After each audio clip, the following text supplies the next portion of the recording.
We're rolling. Welcome back, everybody. Buongiorno. Episode 88 of the Jiu Jitsu Dummies Podcast. We are presented by Manscaped. Bzz. Get 20% off and free worldwide shipping with code JJD20. yes at manscaped.com. Test Don't that world shipping out. Yes, worldwide. Test And there's going to be somebody be like, hey, man, they wouldn't ship to Madagascar. I want this. I just got a Madagascar frog. Don't forget to like, comment, click that subscribe button wherever you're watching or listening. It only helps the show. If you like what we're doing, help us out. We would really appreciate the support. Click the My bell. name is Milton Campus. It sure is. I'm a brown belt training out of South Florida. Actually, I'm training again, thank God. Training. Bo behind the camera. Hola. Miguel, my beautiful sidekick. Yeah. Is that okay? Is that Yeah. sidekick? I don't care. I don't care. Riding shotgun. I was waiting for it. How you doing, brother? I'm pretty good. You had a man. little vacay? Yeah. Where'd you go? Can you North Carolina. Yeah. Mount Pleasant. We were right Yeah. outside of Charlotte by the Motor Speedway. Yeah. We got to see a whole bunch of cool classic cars and hang out by the pool. It turned into like a family pseudo. there, or it was just Yeah, your it family? was a wedding. Like a destination wedding. There was people from like 7 different states or something crazy like that. Okay. It turned into like a pseudo family reunion. We were all same hotel we took over the pool, bro. People came to the pool cool. and they were like, "No, we're not gonna go to the pool," because we had it. The whole gang. Which side of the family? Yours, hers? Hers. Okay. Yeah, but I love them, man. Yeah. Yeah, it was really awesome. Are there any Colombians in North Carolina? Nah. Not any. Zero. Mm-mm. I knew as soon as you said North Carolina and I Bro, started to ask the question, I'm like, Charlotte. yeah, probably not a lot of Colombians. Charlotte Motor Speedway. Yeah. Right next to the home of NASCAR. Gotcha. Yeah. Joining us shortly are the Bolo Brothers, Danny Maira and Nicholas Salles. We had Nick on before. Yep. We had such a great time. We asked him to come back, bring his partner. We had him meet the gang. His business partner and gym partner, Danny. And I think it's going to be a great show. Oh, yeah. All right. I'm excited. Okay, let's do a couple of shout outs here. The Jiu Jitsu Dummies Podcast is brought to you by Black Belt Digital Marketing. Anything you need to build your business. You got website design, Google Ads, graphic design. We literally can help with anything that you need. Yeah. Check us out at Black Belt Digital Marketing on Instagram or our website. It's bbdigitalmarketing.com. By the time this comes out, we've redesigned the website, so I'm really proud of it. Go check it out. It looks a lot better. You could request a free online review of your entire business, your business's entire online presence. It's a really in-depth report. We have a software that goes out and gets everything, grabs everything that's out there about your business, reviews, directories, and it gives us a report on kind of where you stand. So it's really cool. So when I was a kid, there was that commercial. It's like, we didn't invent the snowboard. We just made the snowboard better. Okay. You guys are like that, but like with businesses. It's like, We're gonna make your business invent your better. business. We're going to make your business Think better. of everything, like when we say like, comment, and subscribe, right? The comment. Right.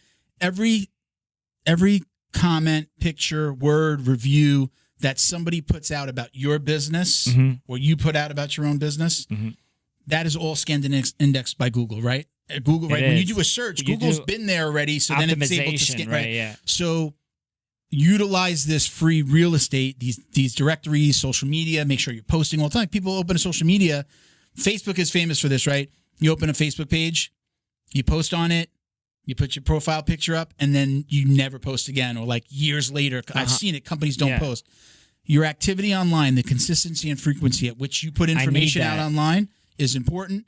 And then the only thing better than you saying something about your business is somebody else saying something good about your business, right? You know, like, so a review, and you can learn and from then the bad. replying to the review, right? Then it's just like this, you know, it just. You can learn from the bad too, right? If you get the same bad complaint, you could address that complaint. I can turn a bad review into a good thing for a company by replying to that review in the right way. Yeah. Take the food fight offline, apologize, accept responsibility, even if you think you're right. Ask them to give you a call. And the next person that looks at your company is not only going to look at your good reviews or like good, bad reviews. Everybody looks for the bad. They're going to look at that and go, I like the way they handled that. Yeah. I know not in every company, like when you just see a company that has all 5-star reviews, nobody ever believes it. Like, really?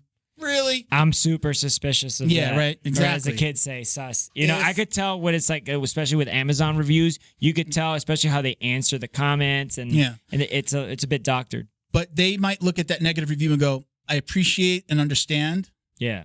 What, you know, that they're not always going to have a good review, and that it might happen that somebody's not happy, but I want to see how they handle it.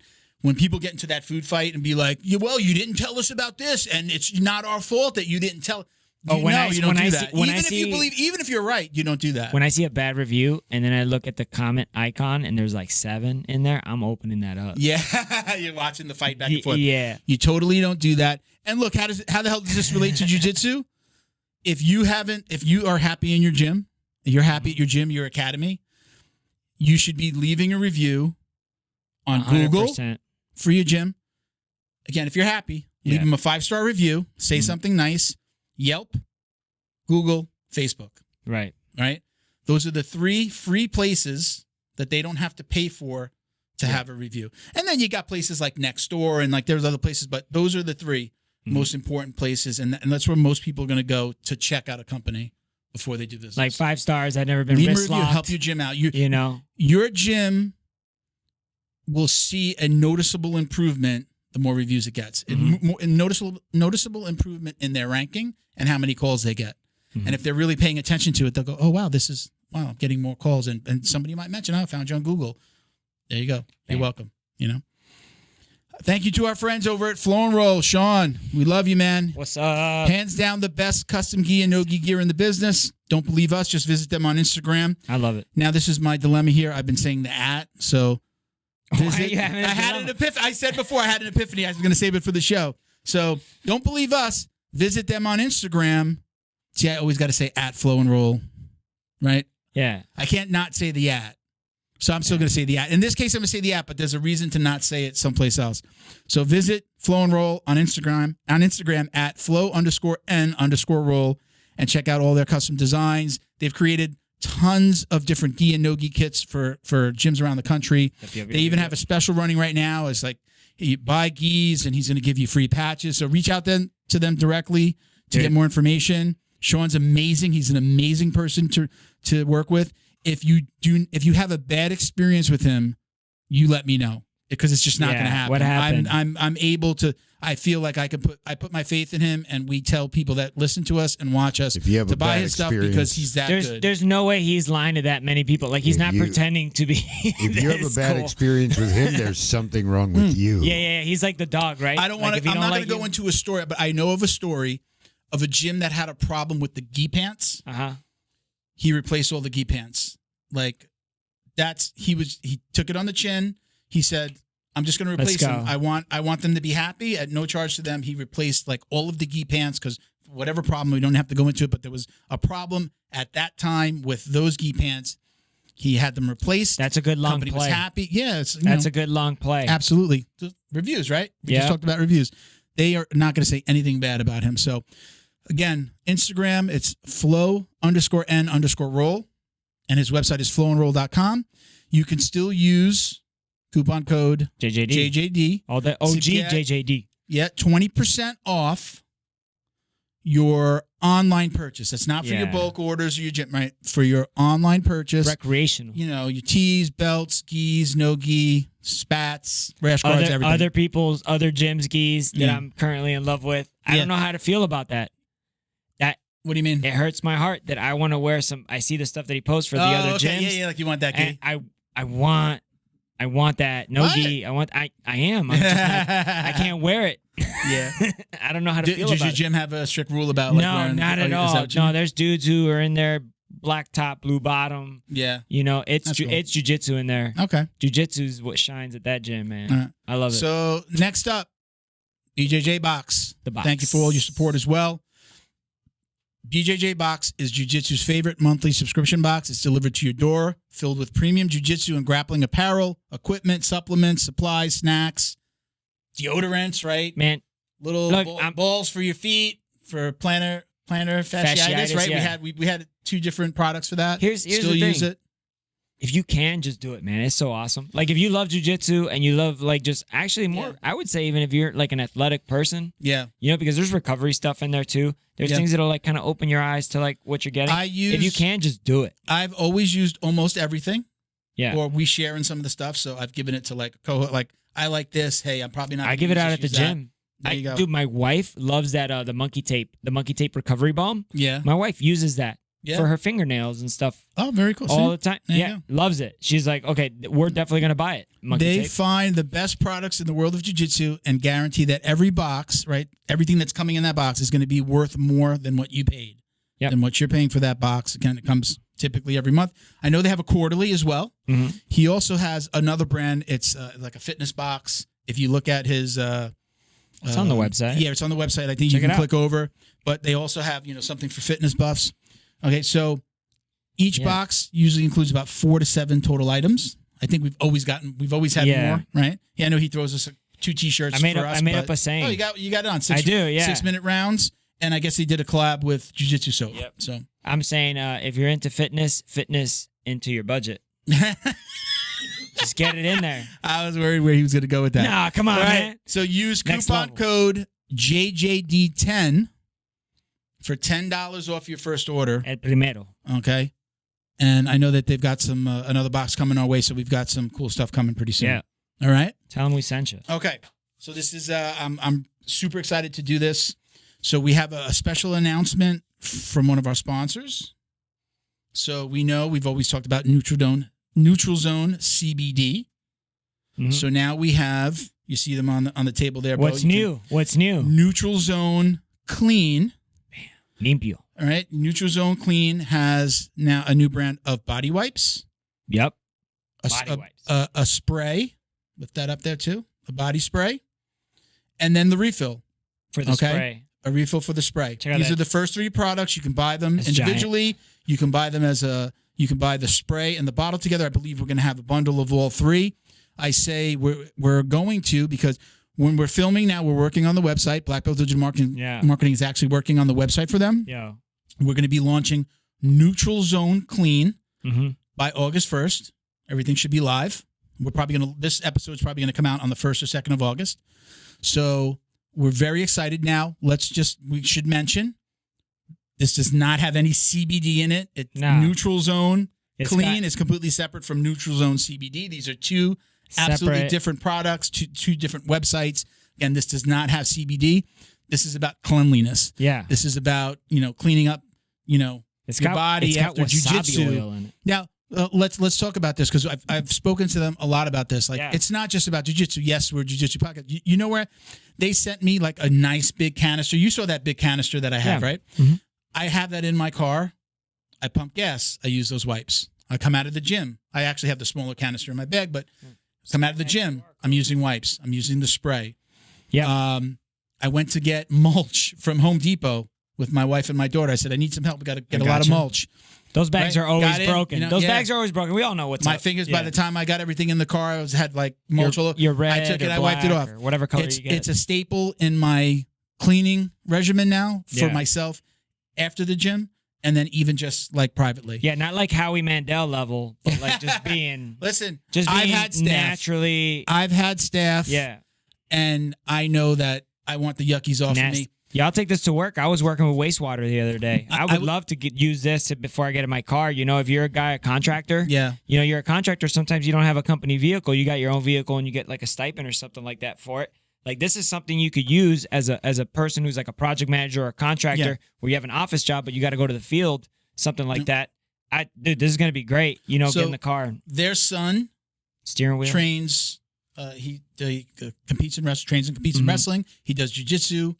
Mike, one of the owners, it's Mike and Candy. Mike, he does jiu-jitsu as well. They recognize that, sometimes the gym gets a little dirty. The mat's not necessarily always getting cleaned after every class. This is there to help. So we're super excited to be helping them out with this. We're super excited to be launching the website for them. So again, it's going to be neutralzoneclean.com.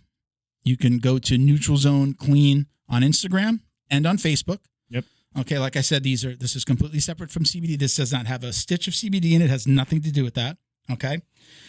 This is all about being clean on the mats, after training, your personal life. If you got a baby blue collar. Like I said, you're gardening, you can use it anytime.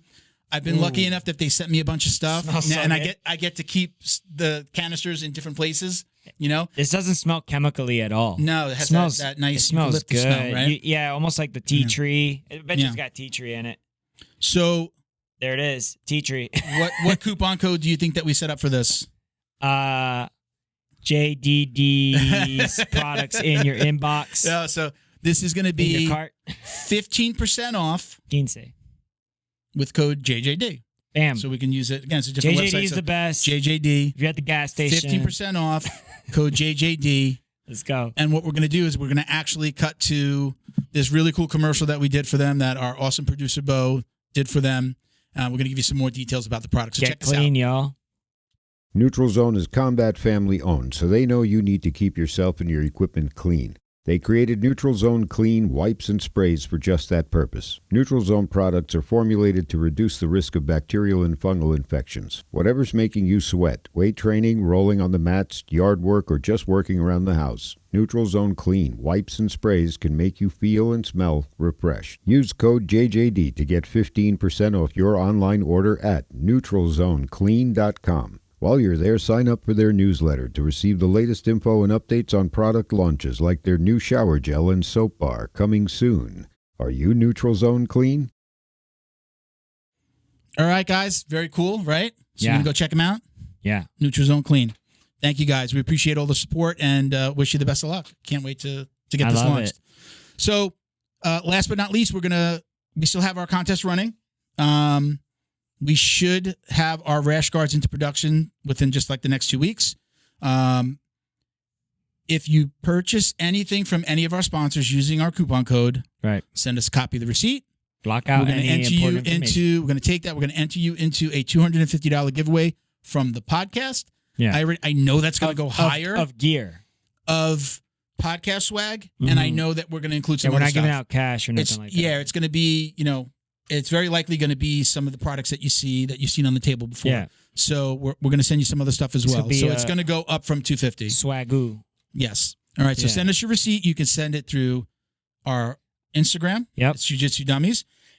Slide in them DMs. You can email to info@jiujitsudummies.com. Right. Right. Milton's personal That's really number it. No, that's not. So send it to us one of those two ways, and we'll get you into that raffle. Get in there. And if you want more details, just go onto our IG. You'll see the occasional post about that contest as well. It's you drastically increase your chances of winning by just playing. Mm-hmm. What is it? You got to be in it to win it. That's right. We'll steal that from the lottery. TM. You gotta. I'm gonna get a call from the New York Lottery. I hope not. All right. Let's get Danny and Nick in here. Let's do this. Let's do it. Hey, how we doing, guys? Good, man. How you guys doing? Good. How you doing? Pleasure to have you back, Nick, and nice to meet you, Danny. Hey, thanks for having us. Listen, we were after we spoke to Nick, I was like, I've heard Nick talk about you. I was very interested in this dynamic between you guys, so I wanted to have you both back on. We'll get rid of Nick one day and have you come back on by yourself. But absolutely interested in the dynamic. And Nick, I've actually talked a lot about you on other podcasts now, and I said a lot of the things that you're talking about in the way that you sell your gym, how you're bringing students in, and the things you say to them are in line with my thinking. But a lot of people don't think that way. Being honest about the jiu-jitsu that you teach. Versus, I think you use an example of, if a woman came in that just, was mugged and she's coming in looking for self-defense jiu-jitsu, it's nice that you're being honest and telling this is probably not the right place for you. I know that other gyms aren't doing that, so again, really wanted to have you guys back on and talk a little bit more about that. We'll dive a little deeper, but how have you been since we spoke last? What's been going on? Yeah, man. It was actually pretty funny that you mentioned that because I felt like some of the things we spoke about were pretty controversial. At least I thought they were controversial because, it's not often that you have a discourse or conversation about jiu-jitsu like we did.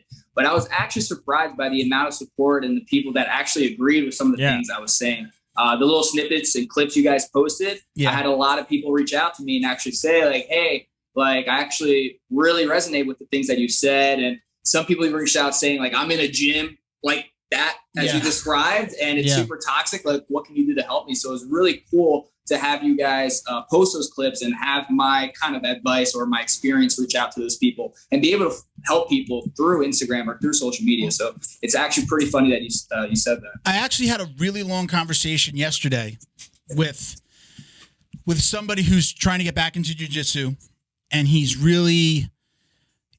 torn at where to go. we were talking a lot about, he's like, what do you think about competition schools? What does competition school mean to you? And I referenced our conversation and I said, when we had you on, he had heard that podcast. It kind of like it related back to that podcast as well. So he was saying, he's like, would you go to a gym that was a competition school? And I said, well, we have to define what that means. And I think I remember you saying, yes, we compete, but we're not pushing everybody to compete, right? Your students don't have to compete, right? Talk to us a little bit about that dynamic with your students. How are you talking to them about this? Exactly. So I think the incentive to compete, at least for us, just pushes us to think about jiu-jitsu a certain way, or just motivates us to really dive in and study the art and study the sport in such a way that maybe if someone doesn't compete, they're not as motivated. So I think if anything, the students just benefit from us being so passionate about jiu-jitsu and being passionate about competing. So when we say we don't push it, it's because if you're a hobbyist in the gym, really you're just benefiting from the fact that we're competing. And likewise, we kind of frame everything in that competitive mindset. So if you are doing jiu-jitsu, something we tell the students is you want to have goals. And the goals that we kind of push to the students is like points or position leads to submission. These are things that are very competitive mindset or competitive related. So if you don't have that competitive framework for the students to work off of, then they're really they're left to think about jiu-jitsu maybe not in terms of goals, or, that's when we have issues with like sub only and students kind of just focus on escapes. And I know we spoke about that. What I think about escapes versus like maybe putting your investment in other areas of jiu-jitsu. So it's really important that as competitors, we're telling our students that, look, you don't have to compete, but you want to be playing a game. All right. So on the mats, you're thinking about jiu-jitsu in terms of rules, in terms of points. So if you do compete, you're well prepared. But if you don't compete, it's fine. You're playing the game. You're learning how to play this game and get better at playing. Right. Right. Yeah, So Danny, go ahead. Yes. No, I was just going to add on to that. Like, we definitely have kind of a saying at Movement Art where we differentiate, like, what's the difference between a hobbyist who competes and a competitor, like a full-time. And we're just like, the amount of time that they put in to perfecting, their craft, and the amount of time that they have to study each position. It's like, we don't really believe that it changes. So the same way that I'm going to teach a hobbyist who has no interest in competing at all is still going to be the most effective, the most logical, most structurally sound, least athletic version of jiu-jitsu that I can possibly learn and have learned and that I can share. Because if you're a hobbyist, well, you're not trying to roll with the young bucks. If you're an older guy or girl, you're not trying to roll with the young bucks and use as much athleticism as you can, because you're not going to win that battle. They're younger, bigger, stronger, whatever. You're not going to win that battle. So why not use the most structurally sound, least athletic version you can? And then if you're a full-time competitor who is a young buck, it's like, why would you not use the most structurally sound, logical, and everything else the same? It's just like, it makes so much sense when you say it like that. And that's one thing that, like, when we compete, we really try to show, that level of jiu-jitsu. And we truly believe that any time that you have to compensate with athleticism, you're compensating for a lack of knowledge in a position and a lack of structural integrity in a position. And so we kind of really basically just differentiate between the hobbyist and the full-time competitor between the amount of time they're putting in or not. Yeah. So, and in a lot of these non-competitive schools, I feel like they lack that structure, right? And so, like, everyone is just kind of scrambling about, learning things maybe in an unorganized way.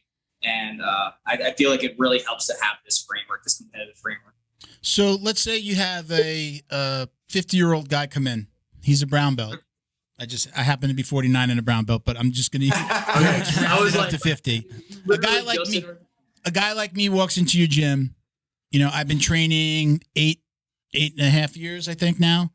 I'm a brown belt in my jiu-jitsu. I am definitely not going to be a brown belt in your jiu-jitsu. What kind of conversation do you have with somebody like that? Because at brown, let's be honest. You're thinking about black. You're like, I've attained this goal, and then I get to kind of continue my journey from there. But what do you tell a guy that's like, well, he's going to come in and he's probably going to be a blue belt or a 4-stripe white belt in your jiu-jitsu? So, what's the conversation like?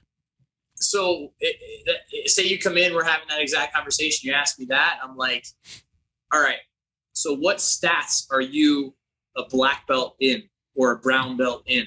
And you're like, let's say half guard. You're not just a brown belt in half guard. In that stat, maybe you're a little higher. You've got a black belt level half guard, closed guard. Let's say, your passes from a knee cut, right? It's like there's so many stats across the board. And the question would be, how good are you in each stat? So if I was to ask you about, and we literally have a list, if I was to go through that list and say, what's your level on this position, this position, this position, this position, you're going to be like, say you rate it like 0 to 10. Say you're, and I'm just making things up here, but say you're half guard, you're like, oh, I'm a 9 or a 10 in a half guard. I feel incredibly comfortable there. I feel really, really good. Black belt level, boom, give me a 10. And then I'm like, okay, you're berimbolos. You're like, I'm a 0. Let me go with the 0.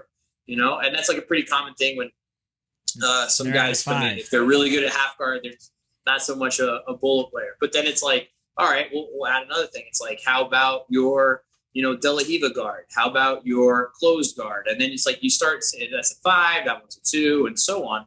And then you can really look at your jiu-jitsu as a whole. And then that question kind of poses back to them and say, where do you see your real level? And then they can look at that and they go, well, maybe I thought I was a brown belt, but I know I am a brown belt in these positions, but maybe I have a lot to learn in these other positions. And then we just go, well, that sounds great. We love learning. We have the information. Let's have fun leveling up together. And they're like, oh, do I have to give up my belt? And I'm like, that's obnoxious. Why? And you're a brown belt in this level, in these at this stat, and someone somewhere gave you that belt, and it's like you earned that. That's achievement for you. And the same way that someone who is studying computer engineering in 1995, and they have a master's degree or whatever in that, they don't lose their degree because technology advances. So that's not part of the conversation, I don't think. So basically just say like, hey, where are you at? What's your genuine level? What do you feel it is? And then we just simply tell them, these are the spots that, you need to be working on, that you should be learning, because you clearly don't have this information yet. And let's level up together and let's have fun learning it together. Yeah, and I feel like most students actually are excited to hear that. You would think it's the opposite, like they get overwhelmed or maybe they're scared off a bit and intimidated by the idea of having to learn all these new positions or level up these positions. But they're actually super into it. It gives them a chance to maybe reinvent themselves or to explore jiu-jitsu that maybe their other gym was negating and not exposing them to. Like a lot of people come into our gym as brown belts, purple belts, like you guys are saying. They're like, why haven't my coaches show me De La Hiva, or why wasn't berimbolo part of the conversation? Well, they start wondering these things, and they actually become excited that they get to learn these things for the first time. And it gives them clear goals too, right? Like now they know exactly what positions, what spots to level up in. Like, man, my double sleeve guard is atrocious. I never learned that in my other school. It's like, okay, well, that's where a good starting point. My guard retention, not very good. My this, my that. It's like they're able to see for themselves which spots that they're lacking, and then they can really learn and get started on their path to be their own coach in a very, very clear and organized path laid in front of them, to attain that next level. And we're also incredibly honest with them too. Like, until you have these stats across the board to this degree, to where you're like, I'm a brown belt or I'm a black belt in this level of stat all across the board, or mostly across the board, until you bring your average up to a brown or black belt level, like, we're just simply not going to promote you. And that doesn't say anything about your character, or we don't like you or anything. It's just simply, you have this much work to do. It's up to you how long it's going to take you to do it, how you're going to do it. We're very flexible with people, and I think people are very receptive to this. I'm going to actually ask Miguel a question, because you had to jump around a little bit. You moved. Yeah. Did you have some of those conversations, with your coaches when you had to move around a little bit? Yeah. And I think I had a coach do what you guys did, but more with putting me with different people. Like within the first week, I could tell what he was doing because he was watching me. He wanted to see how you. And he would put me with like this is our most cock blue belt, which is not a cock blue belt, you know, or like, oh, we'll put him with our D1 wrestler 2-stripe white belt guy, or I'll put him against, you know, because that's the mind fuck, right? Because you think you're just getting a 2-stripe white belt, you know, and then it's not. And then, you know, he'll put you with a seasoned black belt, brown belt, you know, watch you get wrist locked different ways. Yeah. And he's just kind of seeing how you deal with those situations, right? Yeah. Like how do you adapt and how do you solve those problems? He made him answer the questions you guys asked. That's what he did to me. Like he made me answer them by showing him literally. But he didn't tell me he was doing that, but I could tell. Yeah. And then in that process I knew my place essentially. Yeah. And then all of my embarrassment was gone because I feel like it's like you. And not to say that you are a poser, but like it feels kind of posy. Like you're coming into a new town and you're wearing a sheriff's badge. Yeah. And there's only one, and you're in a new town. There's another sheriff. You know, it's going to be a little. Yeah. Even though it's friendly, professional, but like because like as a gym owner and as a professional athlete and as all these things, you hold your thing to your standard, and that's the product you're selling. Yeah. You know what I mean? And it sounds, first of all, you guys nailed that question. I think that's exactly how everybody should behave. Honestly. I think it's really funny. Something happens, I think, right before they join our gym. So all those conversations, they happen when someone joins our gym, or they're like, I'm going to join your gym. Like, it's like, okay, we kind of have those conversations so that we're upfront, we're honest about everything. But what you're talking about for sure happens before they know they want to join our gym. They come and visit, and basically that process happens, and they'll roll with our white belts and our blue belts, and they'll just be like, oh dear God, like what's going on? Like, what is the sorcery that they know? There's no lying. There's no lying in jiu-jitsu, dude. It doesn't lie. And two things happen, and it's absolutely hilarious. We talk about it all the time, but two things happen. The majority of people, they go, oh my goodness, like my personal jiu-jitsu, my level is in like the dark ages. I need to evolve. I need to, fall in love with learning again. Like you remember that feeling of like, oh, this is a Kimura. And you're like, whoa, that's so cool. I need to have that feeling all the time. Yeah. And then the second thing that also happens, much more, let's say rarely, but it does happen where someone will come in, they're really hype and all this, and then they train. They talk a lot always beforehand, but then they train and we never see them again. Yeah. And it's really funny just how some people want to fall in love with learning, and some people care more about winning than they do about learning and leveling up in their own level. And so they would rather go somewhere else and be a big fish in a little pond. And I respect everyone that comes into our gym and they say, all right, I'm going to be a little fish in a bigger pond maybe, but what do I gain? I get to have so much more fun leveling up and learning and the camaraderie and everything. It's like they just allow their ego to kind of get out of it. So I respect our students so much for that. Yeah, and I think there's something to be said, like when you roll with the students at a gym and you can feel the product or you can see the curriculum, right? Because I've been to plenty of gyms, where I rolled the instructor, and the instructor is at such a high level. Maybe they're a full-time athlete, they're a professional jiu-jitsu athlete, and you can feel the level with the instructor, right? But as soon as you roll with everyone else, it just kind of trickles away from like this consistency. That's like you're funny. Not feeling those same concepts being applied by the students. And so like what you're saying, Miguel, like that's what you want to experience. You want to go to a gym, and of course you want to have those rounds with the instructor where your mind is just simply blown. You're like, what does this guy know? But if you can feel like a semblance of that with the students, then you know you're at the right place, because that instructor is literally teaching the jiu-jitsu they know, and they know how to teach it. They know how to verbalize it to the students. So that's a really good sign, Yeah, it's almost like it's a metric to see how good the instruction actually is, right? Yeah. And how like some schools, I feel like have a curriculum where everyone has the same jiu-jitsu. There's some variation here and there because there's always going to be preference. Some people are going to be longer, some people are going to be shorter. So you're going to gravitate towards certain variations, but the overall jiu-jitsu is the same, right? Whereas you go to gyms and everyone does some random thing. You know, some people, they cartwheel pass, other people, they pressure pass. And you're like, what is the curriculum like here? I'm not seeing like a trend or a pattern. So it is cool to go to a gym and feel like there is a jiu-jitsu being taught. to all the students. Yeah. And that's kind of something that we really believe is like, there is a most logical way to do things in each position. And so we're like, okay, if everybody's doing something completely different, like which one makes the most sense? Which one, and what's the metric for what makes the most sense? It's like, well, which is the least athletic version, the most effective version, and so on. And so it's like, you start looking at all of them, and if like they're all doing something different, then that means that no one has been like, this makes more sense than that, I'm going to do this. And they're all just doing different things. So it's kind of strange. That is really efficient what you guys are doing. You guys are almost even like scientists, and your students are like your sample size. And you're seeing the efficiency of the move. And then you teach them this thing and then teach them this thing. And it's a situation that you're worried about, and you could get the like, oh, this works the majority of the time against this level versus this level versus, wow, that's a... You guys are teaching good jiu-jitsu and gaming your own game. That's awesome. Yeah. I'm really curious to talk about. I've heard you individually, if I'm not mistaken, I've heard you individually talk about like, I didn't really have a coach, right? Right. You both said that, so you're nodding yes. So I have it correct, right?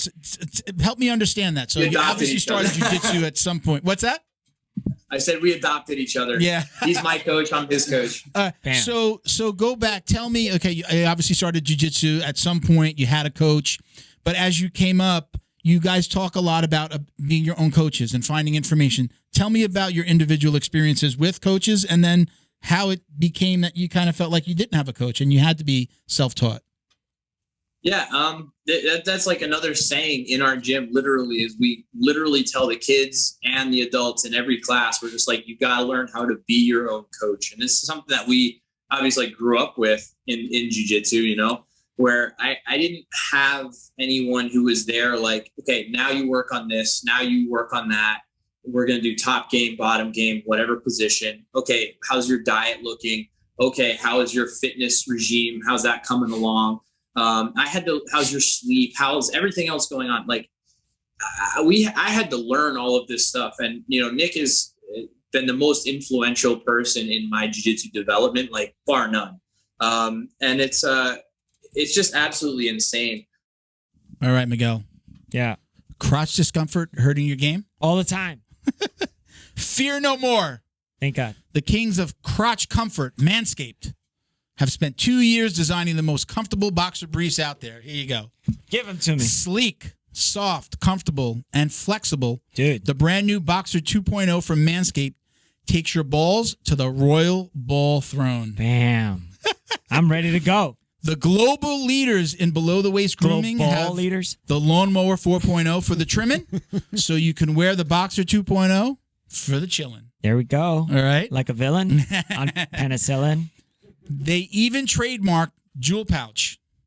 Is that the gold? That's for real. Yo, check that out. So now... I love these things, man. So listen, so you know it's serious. You wear these? I think it's time you invest in your family jewels. So let your bulge breathe and get 20% off and free shipping by using our code JJD 20. That's right. At manscaped.com. That's a fifth off. There you go. That's like they took care of inflation for you. So I threw that from here. We got more. We got these already though. Yeah. These are from way back.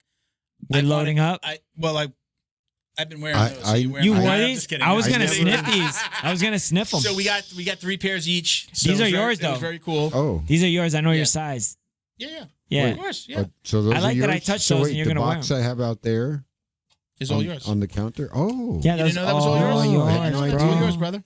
Get them. You haven't been wearing them. Hey, they do feel a little bit cooler than my regular ones. I'm not gonna tell you my other brand, but like I thought I liked my other brand until I tried those. So remember, we got one the first time. No. And they sent us the box. Those. So I'm not even talking about the black ones. We all have 4 boxers from them now. So are these briefs that you These are wear? boxer briefs. Yeah, man. Underneath pants? I wear them. I've worn them to so train. I can't walk around like that. They're you can. amazing. Whatever.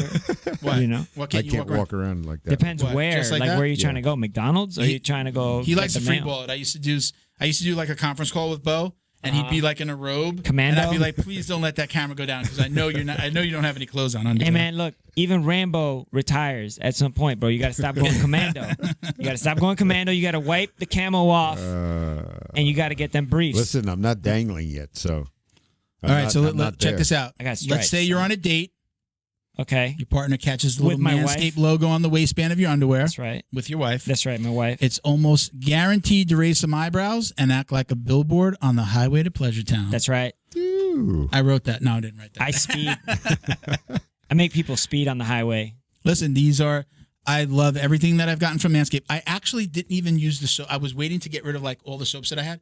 And now I'm going to start using the soaps that they sent. And the deodorant. Like, I just want to use it all together. Use it for like a week, and then I'm going to report back. I'm deep. I smell like a giant ball sack. Like a Manscaped giant from head to toe.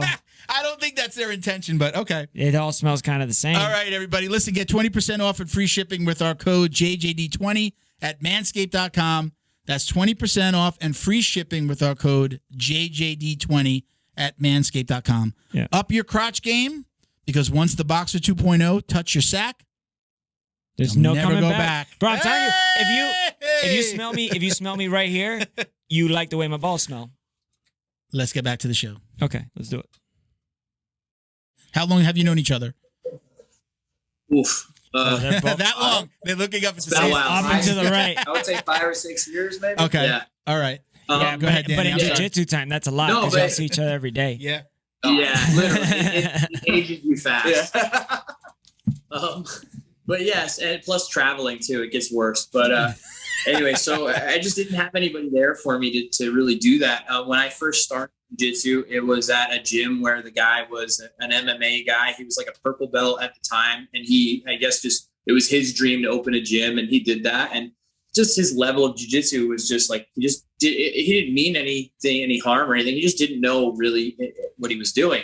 And so I learned a few things, but past like white belt with a few stripes, he's not really teaching me anything new or anything, which, it's not really helping me too much. So I learned really quick, because he also had it was really cool. He gave me the freedom and the kind of openness in the gym to be like, yeah, go cross train. Watch that YouTube video. And then like when it was class time, maybe it was disrespectful. Maybe it wasn't. Looking back on it, it was probably a little disrespectful, but I just did whatever I wanted in class.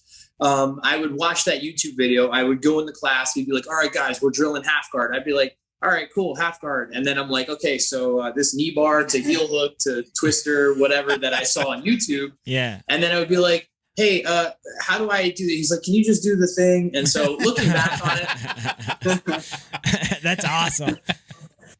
Looking back on it, I probably was like the most disrespectful student unknowingly, but I ended up getting enough skill, competing all the time, and then literally just working at that gym and then running that gym where I ended up leaving and going to Marcelo Garcia Academy, because I was like, I need to be part of a bigger team. I need to get different reactions. And that's where I met Nick. And, so he was more of an MMA guy, not really a jiu-jitsu guy. So that was kind of the reason. But I got my belts all white all the way through brown from that school. And then I went to Marcelo Garcia Academy when I was a purple belt. I was like, doing a lot of day passes. And then I joined full time as soon as I got my brown belt. I had that conversation and I was like, I gotta go. So let me stop you there real quick, Danny. Did they have that conversation like you just said you have with your students when somebody comes in? Did anybody have that kind of conversation with you about like your level and where you were at? At Marcelo's? Yeah. Wolves. Absolutely not. No. Wolves.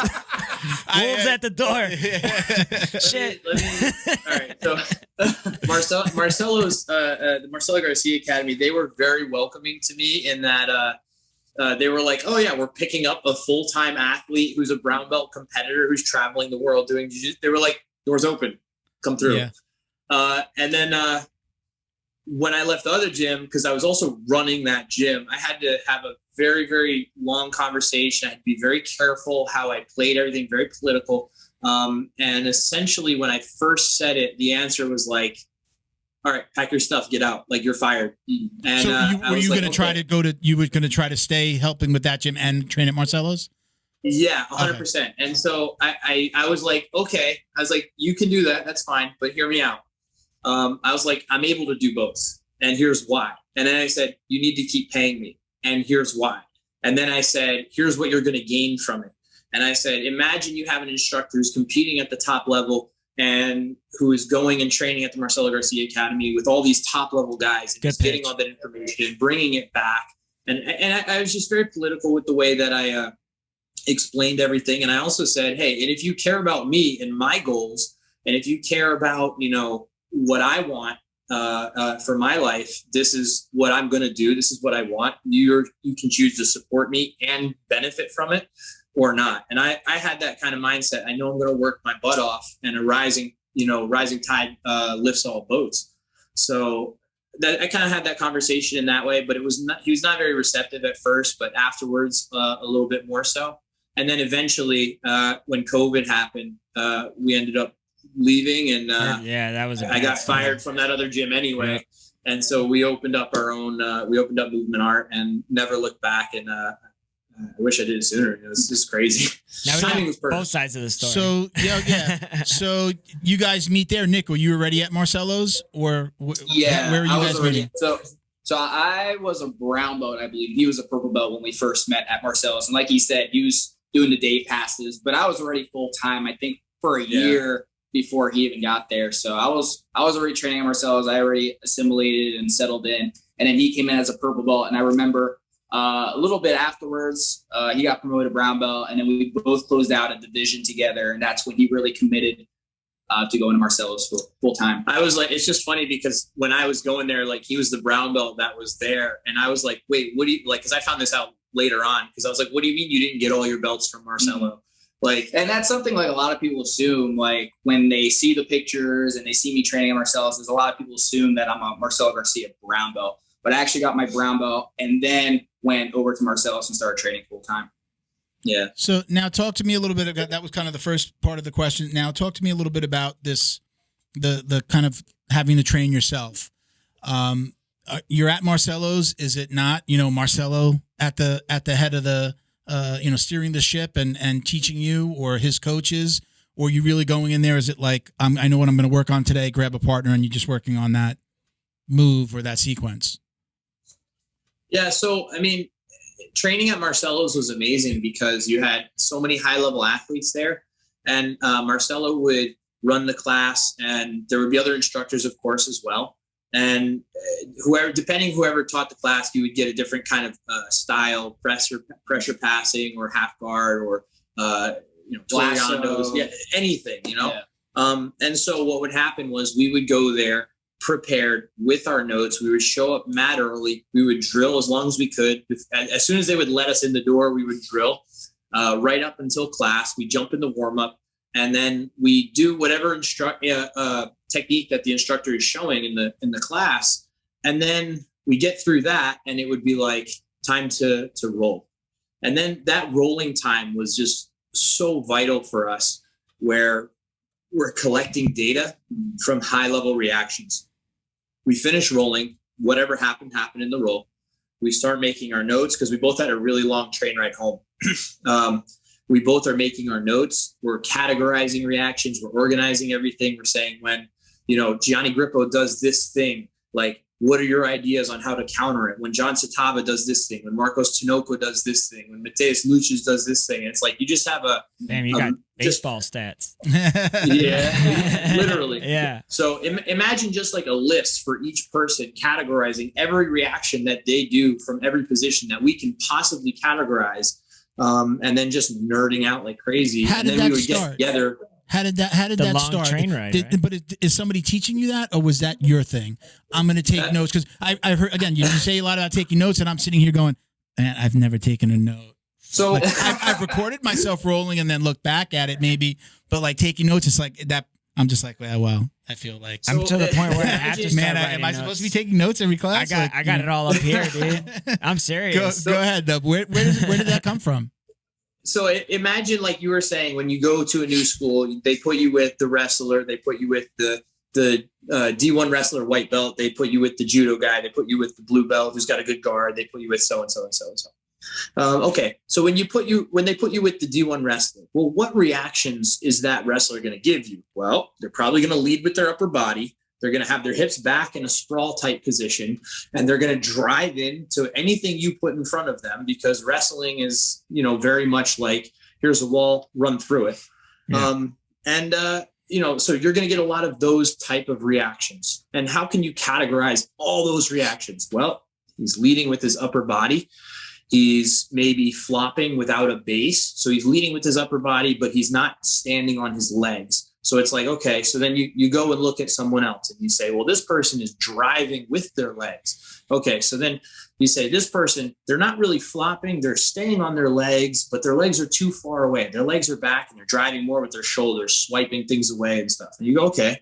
So now we have kind of 3 categories here that we can really categorize all reactions into a map. And we can say they can lead with their lower body. They can lead with their hips and basically just flopping on you, which again, most wrestlers tend to do more of these reactions, or they can lead with their upper body. So then we can say in that structure, all right, well, I'm rolling with this guy and he does this thing where he drives his knee right up the middle.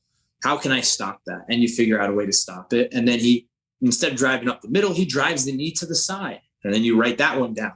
And he drives the knee to the other side. And then you write that one down. And you have a counter for each one. As the reaction comes up, you figure out how to beat it a certain way. So he has to do something different. And then you just keep going. And then you keep them categorized in this, like, somebody only has so many body parts. So they can lead with their upper body, their lower body, or they can just kind of flop on you wholesale. And that's kind of where we started. Categorizing these different reactions. And then we can say even a little bit further, we can start to be really scientific with it and say, well, where are they framing? Why does that frame work? How should they be framing? What would the most effective frame be to stop us and keep going down that road? I feel like there's I feel like there's a manual or a book here that nobody's reading that book, dude. Nobody's reading that book. It's coming out soon. Yeah. I think at the core of it, that's just years of doing it. Believe that jiu-jitsu at some point can be played perfectly without any resistance. And so the path of least resistance is you basically knowing how to counter every variable, right? And so if you have someone who's kind of skeptical about this idea and they say, no, I think jiu-jitsu is imperfect. I don't think it's possible to have all that information to make jiu-jitsu flow effortlessly and seamlessly, then maybe they're not going to want to learn jiu-jitsu in that way, right? And I feel like Danny and I, we always had this idea that, no, you can have this perfect jiu-jitsu where everything works. You know how to counter every reaction the opponent can throw at you. And I think having that idealistic approach to jiu-jitsu is what makes us want to break everything down, study each and every variable, how to counter those variables without relying on athleticism. Because even to this day, I remember like my MMA coaches, like Danny had his, tell me, like when I would ask him a question, like, how can I make this work? And they would simply be like, you do it harder. Or, do it harder. And More explosive. I found that answer so unsatisfying. I'm like, there has to be something I could do technically to bypass whatever it is that my opponent's doing, right? And so it's that idea like, all right, if I can do that from an arm bar, or if I can do that from this position, then I can do it essentially from every position that exists in jiu-jitsu. There's not a single position where you have to go faster or harder. I'm just missing those details, or I'm lacking in information. So I feel like that's what kind of gets us going. And that's how we think about jiu-jitsu. I feel like a lot of people too, when they hear that, they're like, yeah, but that's a lot of computing. And I'm like, yeah, but you got 10 years to black belt. Yeah. I have like a Moneyball vibe. No, right? I the movie Moneyball, right? I'm getting that vibe from what you're saying. I like it. I'm smiling only because I'm like, there aren't many people that think that way. At least I haven't met a lot of people that think that way. Is this what like maybe drew you guys to Mikey Musumeci? Is that do you guys think the same way? Is he like that as well? Dude, when I first met Mikey, yes. Yes, bro. The three of us together is like the three nerds. It's like the three amigos, three nerds. I picture you. I'm hearing Moneyball here. I'm thinking, what is it like? Mikey is like Dangerous Minds. Was it Dangerous Minds? Not Dangerous Minds. No. Beautiful Mind. A beautiful mind. Like beautiful. all Yeah, the with Russell pictures, Crowe. like with the string, the yarn, like from one picture to the next. Dude, I kind of picture him that way. In the most respectful way possible. Believe me. I'm thinking like you remember that movie where I think they had to like battle Godzilla and they were like those robots, but you needed two people to run the robot. That's what's going on in Mikey's head. That's what's going on in that dude's head, man. His jiu-jitsu is amazing. Actually, all three of you's had. Yeah. It's crazy, man. Like the level of, so think about it this way. Like if the average person is just doing moves and just doing reactions, and we are like this in the way that we try to compute and really outsmart every position. And then when we roll live, we're essentially just computing like like as much as we can. If that's what we're doing, then Mikey would be analogous to like a supercomputer putting like someone on the moon or whatever else, you know? But it's cool that you guys mentioned that. Yeah, because, you know, that whole time that we're at Marcelo's, we're nerding out. But like you're saying, there are people that are just like, yeah, but that sounds like too much work. And so we never had like that validation. Yeah. Like we were kind of validating through our own competition. Like we validated each other. Exactly. We validated each other. And we were trying to prove that the way we thought about jiu-jitsu was the best way or the most logical approach. But then here comes Mikey, who basically is living proof that our approach works. Yeah. You know, He's what Neo. other American has won all these titles? When I first met Mikey, bro, it was like we had that conversation that Nick's talking about. And it was like we rolled and I was like, oh, dear God. Yeah. And then it was like we just talked for like a couple of hours and it was just like, like just. And then like, it's real. And then you learn that he only trains with hobbyists. He teaches his training partners how to beat him. And that's how he evolves and adapts his game, right? And then you learn that he just studies and drills for a majority of his training. He's not doing hard rounds. He's drilling and breaking down positions. So it's like, if this is what it took him to become the jiu-jitsu practitioner he is today, or the athlete he is today, then it's a no-brainer that that's the way we would want to do things. He also, it's so funny. Like, oh, sorry, go ahead. I was gonna say he also steps it up one more notch.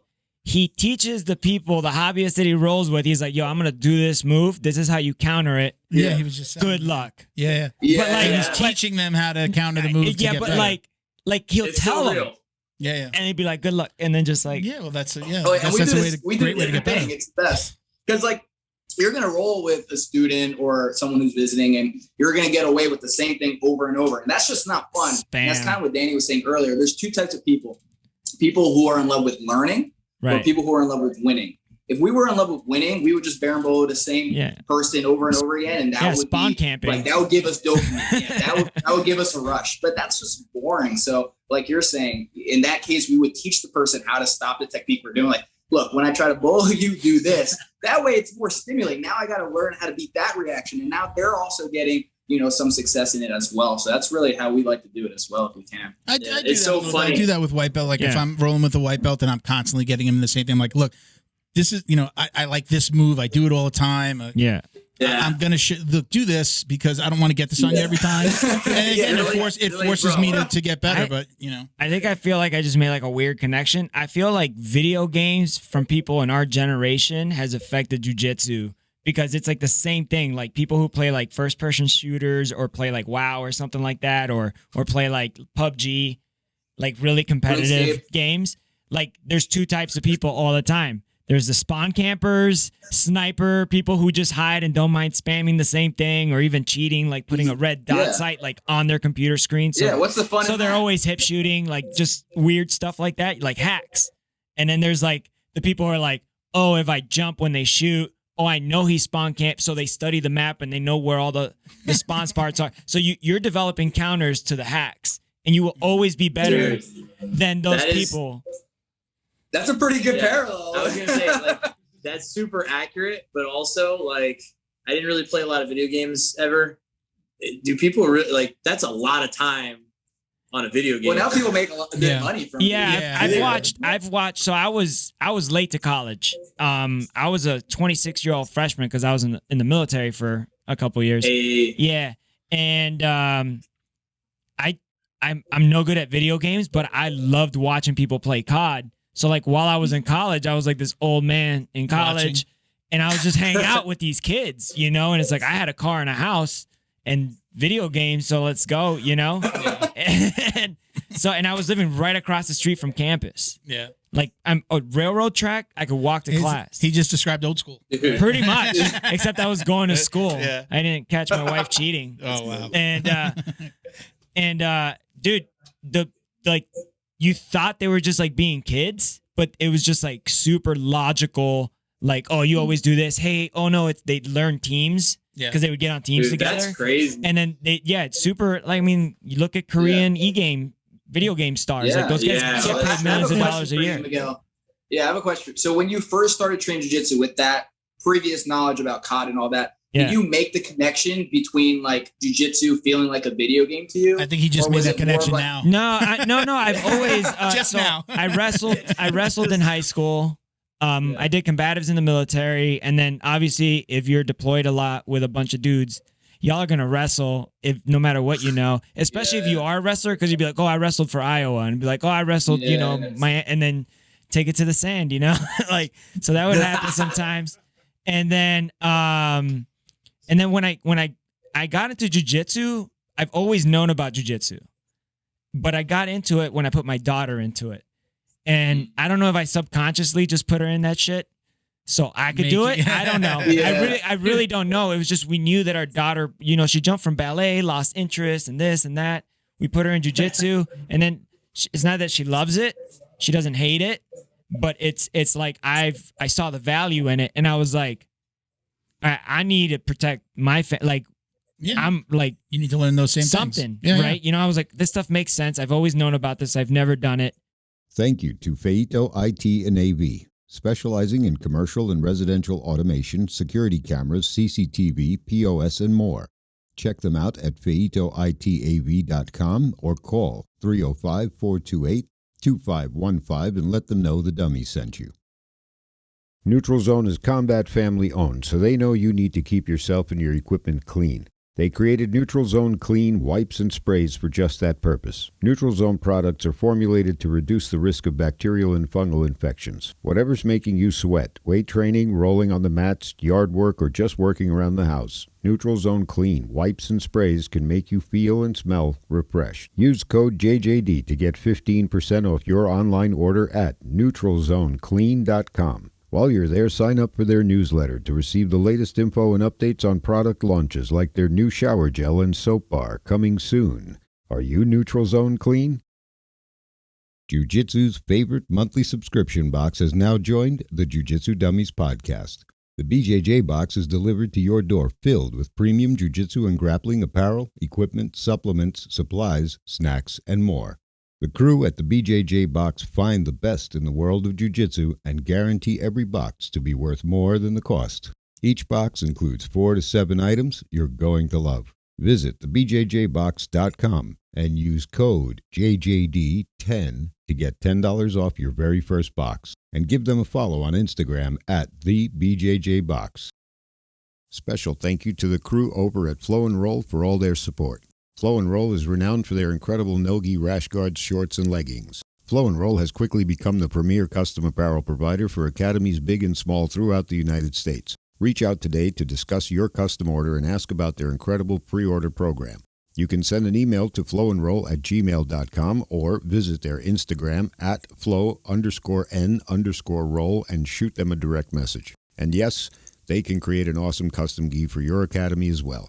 Visit flowandroll.com to check out their awesome designs, and while you're there, pick up a Jiu Jitsu Dummies signature tee exclusively at flowandroll.com.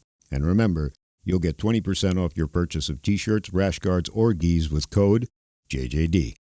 So it's the self-defense aspect that drew you in at first. That, and I love competing, yo. Like in my house, if we're going to the doors, whoever touches the doorknob first. If we're walking the dog and the dog runs back, can you beat the dog? Like, it's everything. It's but I'm curious because, so you got drawn to it at first due to the self-defense and competitive aspect. But what kept you in it for as long as you've been in it? It has to be the fact that you've been able to gamify it to an extent, right? I love learning. I've never lost curiosity. Yeah, exactly. Yeah. Sometimes I don't quit jiu-jitsu, but I take breaks on jiu-jitsu in terms of mentally, because I'm a big consumer. Like my wife has to tell me to go to sleep every night. And not just jiu-jitsu, everything that I do, it's like I find it and then I have to watch every single video and read every single white paper about it. So that way I could determine what's bullshit and what's not.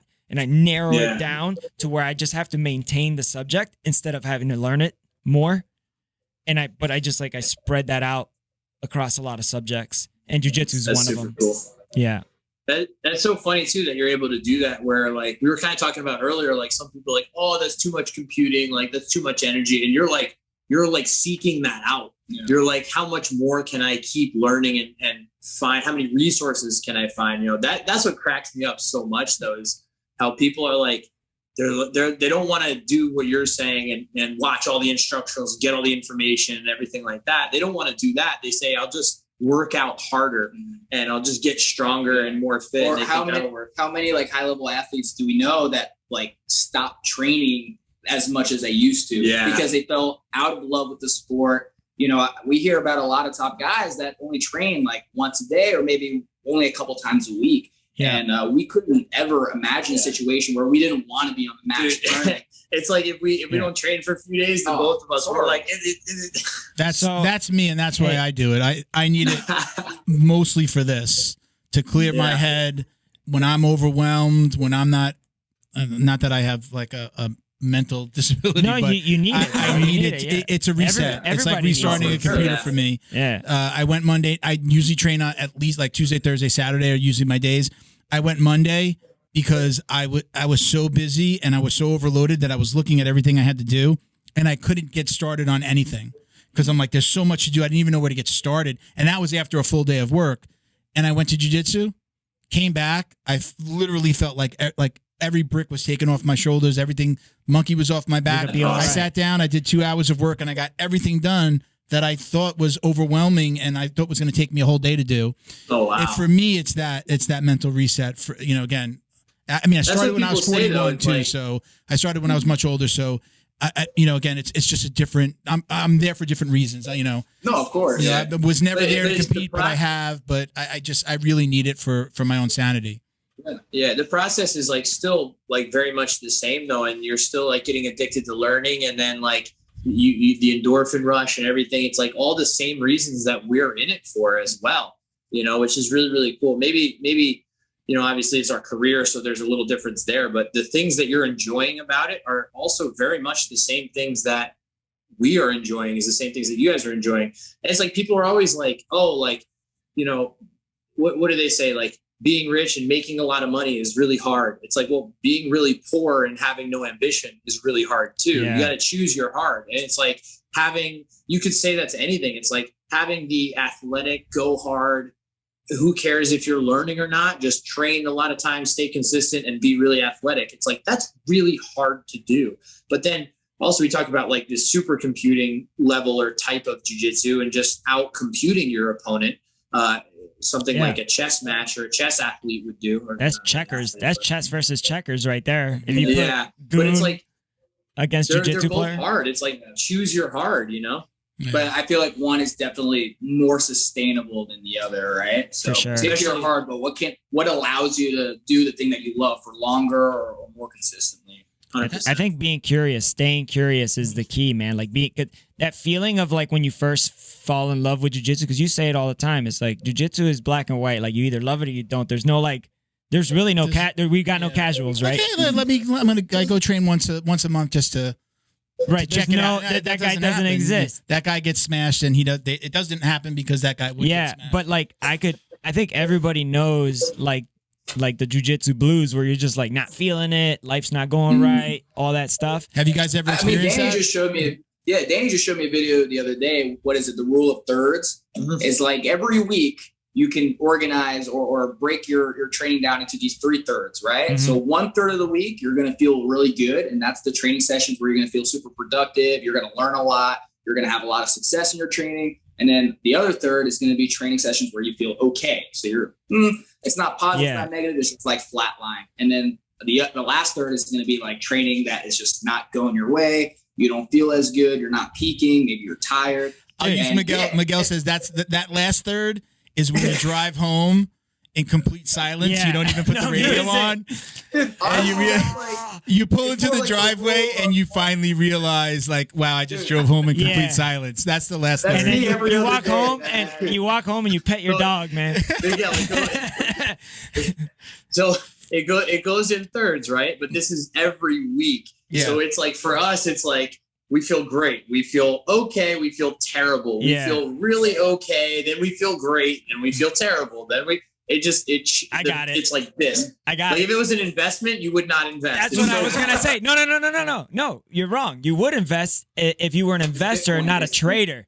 If jiu-jitsu was a stock, you play long. You play long on jiu-jitsu. It's like the S&P 500 or the Dow. It just goes up 10% year over year. On Monday, you sell on Friday. Yeah, Dude, but if you day trade, jiu-jitsu, you're gonna lose, bro. It's a rug pull. Yeah, because it's a roller coaster, bro. Yeah. Dude, if you look at the day-to-day chart on the 1 minute view, bro, with like candles would be crazy. Super volatile. So I feel like it's Wednesday for me. Wednesday, it's like the best day. It's like the middle of the week. Wednesday? I'm peaking. Wednesday. Yeah, Monday and Friday. Sometimes Friday I'm good. It depends, but right. Tuesdays I feel like I want to drive my car off. I'm just driving home. Like Tuesdays, I'm just Tuesday's the bad day. If I crash, Wednesday, it won't be too bad. I think it's like Tuesday morning is good for me, and Thursday morning is good for me. What? Wednesday evening is like it's like I'm like inverse. So then the Wednesday, That's it's cool. like Tuesday morning we're good. So you have Tuesday fluctuation night, within the good. day. Wednesday is like. what is like, it I about don't that know. Wednesday? Is it like, are you not Rolling training in more. yourself? Or are you teaching? I'm feeling great. I'm like everything is clicking. I feel like a supercomputer. I'm passing everybody effortlessly. I'm 2 points. I'm pass holing people left and right. And Wednesday, I'm like, bro, like let's get an extra round. Let's get an extra round, and then I just die. Yeah. That's false. Fake news. Have you either of you ever gone through? Okay, we talked about kind of like the jiu-jitsu blues. Was there ever a time that you actually felt like you were going to quit? That this was maybe not the path for you? Dude. Yeah. Like when I first joined Marcelo's, and funny story, the reason I didn't quit was because I told you about a long conversation I had with Mikey. The reason I did not quit was simply because of that conversation. When I was like, I felt like I was getting my whole view of jiu-jitsu just broken down. And like, you can't do it. This is not what the guys at the top level are doing. This is not what jiu-jitsu is. Your whole, theory about computing and everything is complete garbage. You sound ridiculous. No one believes you. No one, there's no proof. And I'm like, okay, cool. Well, Hold back. You found the proof. I know. I had nothing, I was like, I kind of felt like I was completely lost my love for jiu-jitsu.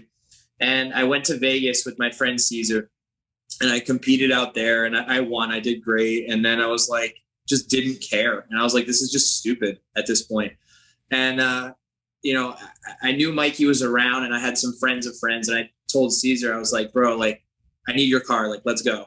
And so he jumps in the car with me. He drives me over. We train at Mikey's. Mikey just absolutely obliterates me and makes me want to rethink my life. And we have a saying about Mikey. We call him Nightcrawler. I don't know if I think we talked about it last time. We did. It's just like That's and then you X-Men. tap. Yeah. I call that spider like- monkey. I say spider monkey, where it's just like, where'd he Bro. go? Where is he? He's over there. If that spider monkey was a super genius that wanted to kill you. Yeah. But anyway, so that conversation though, really, it like Nick said, it was like, here's the proof. It's real. Not only does he believe the same things that I believe and view jiu-jitsu the same way, he's better at it by far. And he has the proof because he's already won worlds and he's done everything, Yeah. And that was really the start of everything. And I came back and I told Nick, and I was like, bro, like, you're like, we're on the right track here. Like, we gotta meet Mikey. Like, and then after that, like, we all stayed tight, and then, when things with Marcelo kind of the COVID and everything shut everything down, it was like we didn't have anybody to promote us or whatever. And at this point, Mikey has been behind the scenes talking to us. He's been a good friend to us. He's helped us out so much. Talking to us about technique, about competition mindset, about life, whatever it is that we need. We all talk about these things together. And he was like, can I just promote you guys? And we were just like, damn. It's like getting I didn't know that adopted. was an option. Yeah. Fucking Literally. honor. It's like when you go to Yeah. a restaurant and you're like, oh, do you want like sweet potato fries instead of French fries? You're like, yes. Yeah. Like, I didn't know that was an option. Yeah, y'all. and that, Lottery ticket. that's kind of what it was though. And it was like the best thing ever. And then him and I were just like, what the heck? And then he was basically like, we won brown belt Pan Ams, and then right after that, Mikey was like, "Oh, I'll be in town or whatever for whatever he was going on." It was basically like, "I have a free like weekend. Like, can you guys come out and then like I can promote you?" And we were both like, I don't know what we were doing, but we're not doing it. Yeah. So we just bought flights, dipped out, and it was the most surreal, wild, like, experience for us to be promoted by, somebody that we actually genuinely look up to for years, and someone who has the jiu-jitsu that we aspire to have, and someone who is an amazing human that we truly respect, who values character over everything, the same that we do. So that meant the world to us. Yeah. Birds of a feather, man. I think you guys found what you were looking for. Yeah. Yeah. Yeah, it's like it's crazy because we think back and literally the best way it could have played out is the way it played out. So we're just super blessed for, everything that happened up to this point. Like, we can't really say that, things happen for a reason, but I'm happy that they did happen the way that they happened. And we like talk about it all the time, right? Where we're like, everybody who's like, oh, like it doesn't work out for us or whatever. We're like, are you doing the work? Because like when we just put all this work in, it's like just good things just somehow started to keep happening. So we just happens, kept pushing each other to work hard. Yeah, there's a saying about like luck and hard work. I don't remember. Well, there's two sayings. One is like, it's funny, the harder I work, the luckier I get. Right? And then the other one that I like to say, Henzo says that one. Henzo says that one. Yeah. Oh, shout out. I'm a Henzo guy. I don't know if he's the originator, but he says it. Go ahead. traveling gym guy over here.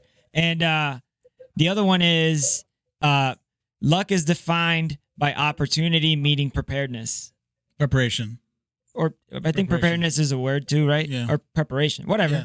You can use them. Samesies. Yeah. Mismo. Yeah. Sorry, I didn't mean to sometimes you just have you guys ever seen that meme of the guy like mining and like there's gold on the other side? It's like, and he quits right before. He just has to strike a couple more times and he's about to hit gold, but he just gives up at the very last second. Yeah. There's something to that, right? Because the Phil's name he told me a while ago. So I had I remember it. There, I had somebody told me a quote. I just lost really bad, and I was like, man, like I'm doing everything, whatever. And he told me, he was like, your day will come. You just have to make sure you show up that day. Damn. And I was like, bet. Yeah. And I just like always competed like crazy, and eventually it came. Yeah, and especially like in our situation where the pandemic hit us. And there was that real conversation being had, like, what do we do? Like we didn't have jobs at that time. Like he got fired. I couldn't go to Marcel's and be an assistant instructor. I couldn't give privates because no one wanted to do jiu-jitsu during a pandemic, right? So like that conversation was really real. And the fact that we were able to stick with it and then film those courses and then, compete at Pan Ams after opening up Movement Art and then that opening up the door for Mikey to promote us, like, there really is something to be said about just stick with it. You're going to hit those lows, but you don't know what's waiting for you on the other side if you just stay consistent, you keep your head down, and you keep working hard. Well, it's like, 100%. I know we say a lot of jiu-jitsu, like just you want to get 1% better every day. And actually, I really did the conversation that I cited at the beginning of this, the interview or the podcast, it was real. And I actually told that person, because he's like getting back into jiu-jitsu, and I actually told him, I was just like, listen, brother, just one foot in front of the other. You're going to get there, right? You don't start at the destination, right? Just put one foot in front of the other and you will get there. But you gotta keep on walking. You got to keep on doing it. And don't worry so much about the belt. Don't worry so much about you had a bad day. You'll get there, right? He's a brown belt. You've trained for close to 10 years, but he's been out of the game. And just keep on moving forward. You're going to get there. Don't worry so much. Don't overthink it. I think a lot, I know myself, I tend to overthink things. And then again, I have I'll go to jiu-jitsu on a Monday night. I put it this way. I told my wife, I've told her this many times. If you ever need to have an argument with me or you want to win an argument, send me. Get me when I come home from jiu-jitsu. Yeah. Because I'm just going to roll over and play that's it. That's the time that you're going to get what you want. That's so true. Because I'm just so like, it's like those few minutes after sex, man. You're just like, whatever, baby, whatever you want, man. I love you. Yeah, that's it. That's the time to get me. And then you're going to be a happy life. Yeah. I say the same thing about muggers. Like, if you want to mug me and steal my money, do it when I'm coming home from Marcellus on the train ride home. Bro. I ain't resisting. Hey, we're gonna have to edit that out because that's like a secret fear I fear for like a lot of people. Like you catch me right out the gym, like right when I sweaty bag. I probably just got my ass whooped. I get that's kind of like, I guess it's like I would equate that to like the runner's high. Like I'm just like, I feel so great in those moments after. I feel good. I feel like nothing can bring me, nothing's going to bring me down. And I really have had that conversation with my wife. Like just that's when you want to get me. You have a problem, you have an argument, you want to win an argument, get me then. I started changing one habit. So I used to find that I would go to jiu-jitsu and like try and like hype myself up for jiu-jitsu sometimes. And I would listen to like something that would get me like hypey, whatever that is for me. And then after I'd be done with jiu-jitsu, I get in the car, it's Bluetooth because we live in the future. It just starts playing. Yeah. And I was listening to that. What the and I want to listen to something like, I don't know, like just more like chill. I'm super chill. Yeah. And then, so now I just started like, okay, well, I like the way I feel afterwards. So I'm just going to condition myself to feel like that before. So I started listening to like after music, like Sublime or something like that, just like on the way in. Yeah. But then they can mug you at any time. Right. Hence why we're editing this whole chunk out. There's a window like when you're training, you're not getting mugged. You're all tough. You're feeling great. For all sure. right. You come out from the door to your car. You're still decently frustrated. If you lost any rounds, you're still ready to mess somebody up. Yeah. Once you get in your car and start driving, it starts to dissipate again.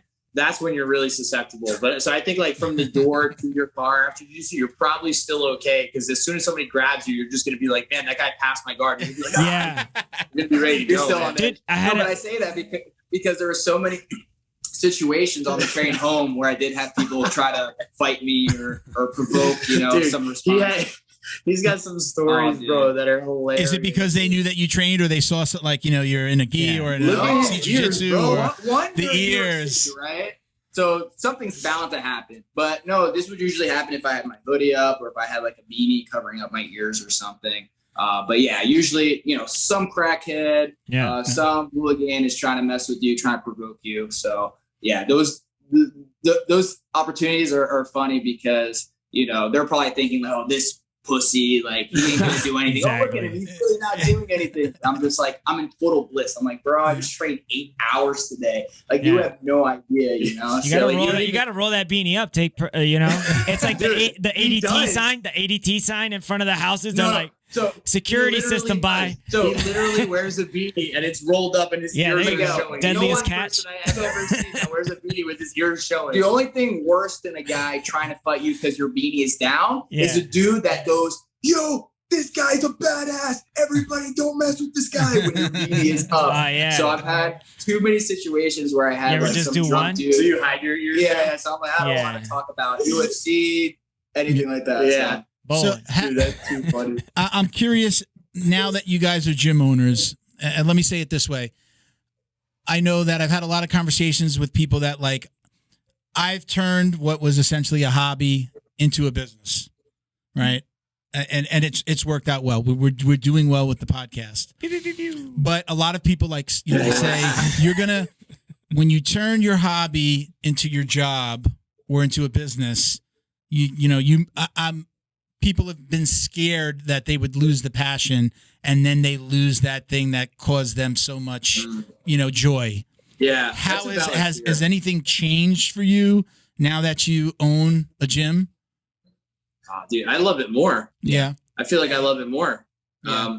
I get to train more. I get to have the environment be kind of a representation of like the things that we believe. And basically we always say like we tried to create an atmosphere that we never had. We tried to give people what we never had, what we wish we had. So growing up in jiu-jitsu, if you will, what are the things that like would have saved us a ridiculous amount of time? If someone had told me really early on to focus on this thing instead of that thing and just save me hours of studying on something that I don't even use anymore, then that would have really, really helped me. Having the right environment, the right people to lift you up when you're down, the right people to push you when you're tired, and people that you can, count on and just have a good time with while you all you're like-minded, surrounded by the right people. It's so much better. I feel it's so hard to. And I feel like it helps that we genuinely love teaching people, and we're super passionate about teaching people jiu-jitsu. I actually had a student not too long ago ask me this question. They asked me, "What feels better to you? Do you get a more rewarding feeling when you win that gold medal or when you win a match, or do you get more of that feeling when you watch your student win?" And I went I was actually pretty surprised by that question. It actually took me aback a little bit, and I thought about it.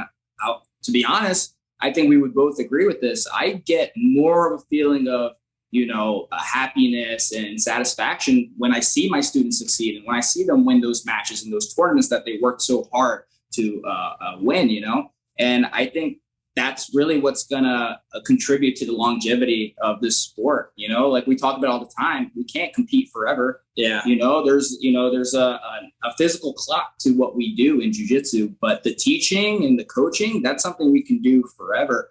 And that's the part that I have to admit that I actually enjoy more than the competition itself. Yeah. So when people ask, "Oh, are you going to get burnt out?" It's like, no, like maybe from competing, I could see myself burning out, but from teaching, I don't think that's possible. I feel like for me, it's the same. I feel like they're both even though. Like I feel like the push I get from competing, that feel, whatever, that enjoyment, and then the enjoyment from teaching, like I could not compete for a long time and only teach and be great. And I've done this at different times when injuries, I can't compete, whatever, and then other times where I'm just only traveling and competing for months and months on end, like every weekend, something like that. I went one time for I think it was almost 3 months. Yeah, it was 3 months. I literally competed every weekend in a row. It was just stupid, except for one weekend I was traveling. It was just stupid. And I just remember being I really enjoyed the competing and not having to worry about teaching. And then other times really enjoyed the teaching without having to worry about competing. So just like you said, I don't think we're going to get burnt out if we continue to teach and train and compete with the mindset that we do about, learning how to compute faster, loving the process of learning and winning or just doing well as a side effect instead of the main goal. Because to a point, you are kind of living vicariously through your students, right? Like when it's to the point where I can't physically do jiu-jitsu anymore or compete in jiu-jitsu anymore, I'm just going to vicariously live through the students who do compete. So man, I got kind of like a weird, almost ethical question. Go for it. Would it be rude, even if they didn't know, if you took a student and he took a student and you both made a pact to not cross teach the students to see you pick a 4-stripe white belt that is not going to quit, like a high percentage not quitter, you could tell him out. And then from that moment on, you pick one, he picks one. And then they battle at blue, purple. And then you guys said just a long play, who makes it to black. You could have 30 different spread bets. It'd be an absolute experiment. That's it's not sample A, so sample it's not B. only about who can teach information the most effectively or the information that's going to be most effective, but it's also about how can we keep that student stimulated and engaged enough to last till black belt, right? So that's a pretty interesting question. And then Danny just went to the bathroom. Coachability. Danny just went to the bathroom. I feel like he's really going to like this one. Yeah. But that'd be super interesting. I think long play. It's hard to say because we're so similar in the philosophies and methodologies that we teach and use.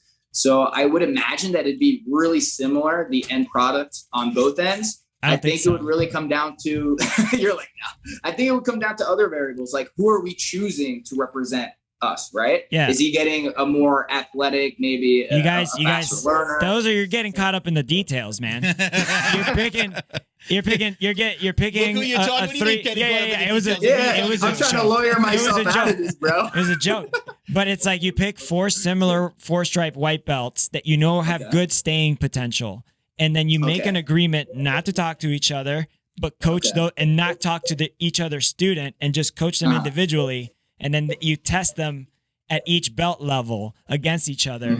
And then you make different spreads on all the things. What I think would naturally happen is Miguel loves this, dude. He's like, I don't think that's their personality, though. That's not, I know everything is. So but what would happen? My next question is going to kind of play.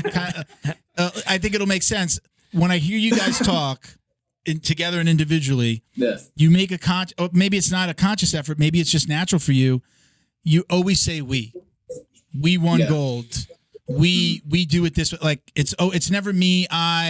This is the way I do it. You know, you guys are so.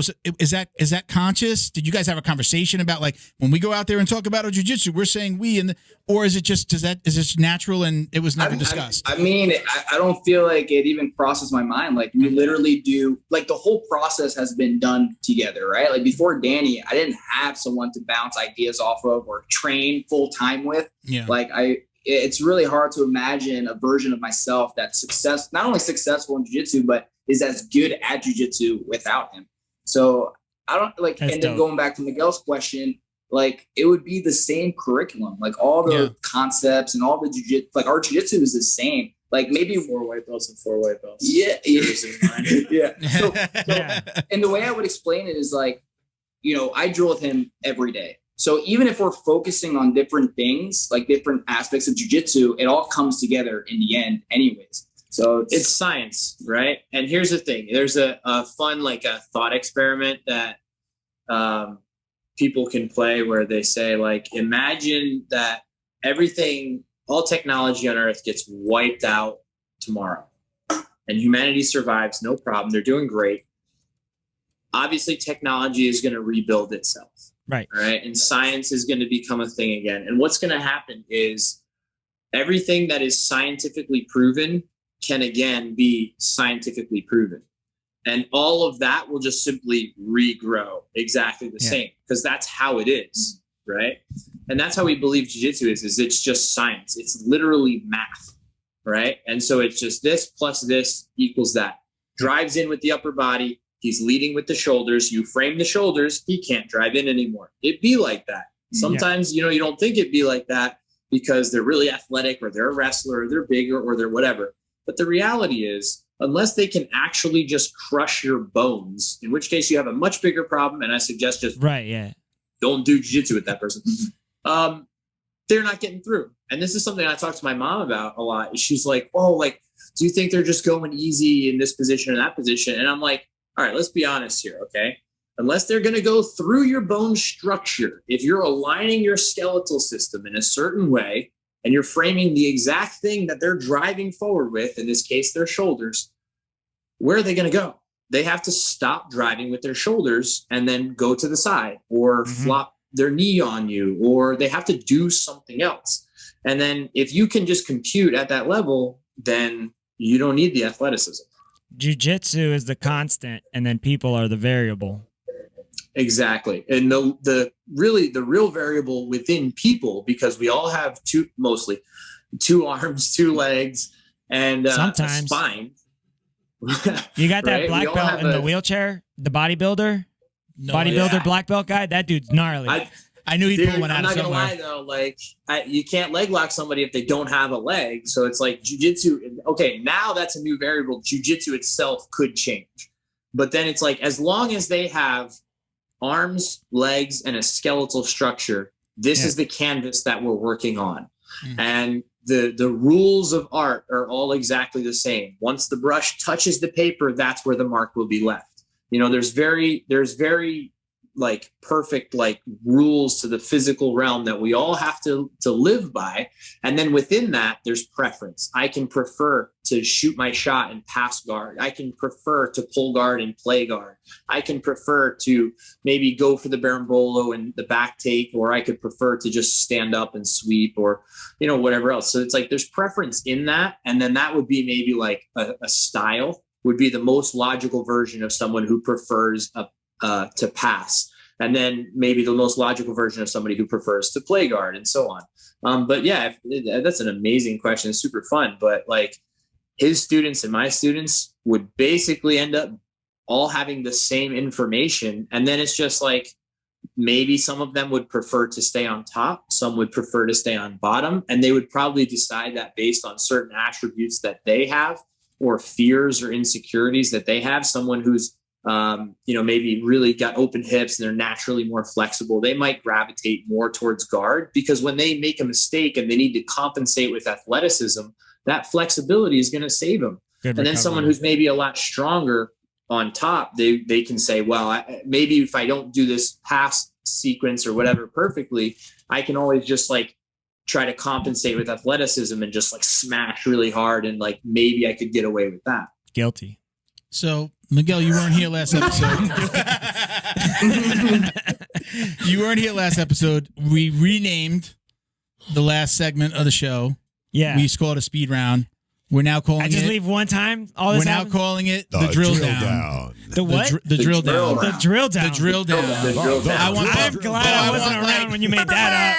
I want like that noise, like and Dude. a big graphic on screen now. Hey, I could just do it here now. The drill down. The drill down. All right, Yeah, I'm gonna that was not. I'm suggested not gonna from make fun of it. I promise you. That was suggested by actually a somebody dip and from my drill. gym who listens to the show, and He messaged thought me. of the drill down. The drill down. It's All not right. All right. Miguel, it's not But a remember, it's not. It's the drill down. That's With the the whole thing. If you had Miguel is thinking. What's that? What's that, guys? If you add the air horn, it for sure beats speed round. Yeah. Without the air horn, it's pretty. Yeah. It's a toss-up. We'll figure it out. I like drill down, but like, it's got me all over the place. You know what I mean? Because you got a fucked up mind. That's 'cause So you- this is a. Wait, I work for a drilling company, so dude. Nick, there you go. Literally lay pipe. Literally bro. says Bow, Florida let's Drilling. go. So we did it with it. We're gonna do it with both of you, Nick. You're gonna answer these again as well, anyway. But this is about 6-7 questions that we ask every guest, just to get a kind of like these are the common questions that people like send in and ask, or ones that we've just kind of thrown in that we like that we want to hear from every So is guest. this like I say a word and you tell me what you think as No, fast look, as possible? I got rid of the speed round part. Tell me through. I got rid of the speed round part, so you can dancing. elaborate. You can take it anywhere you want.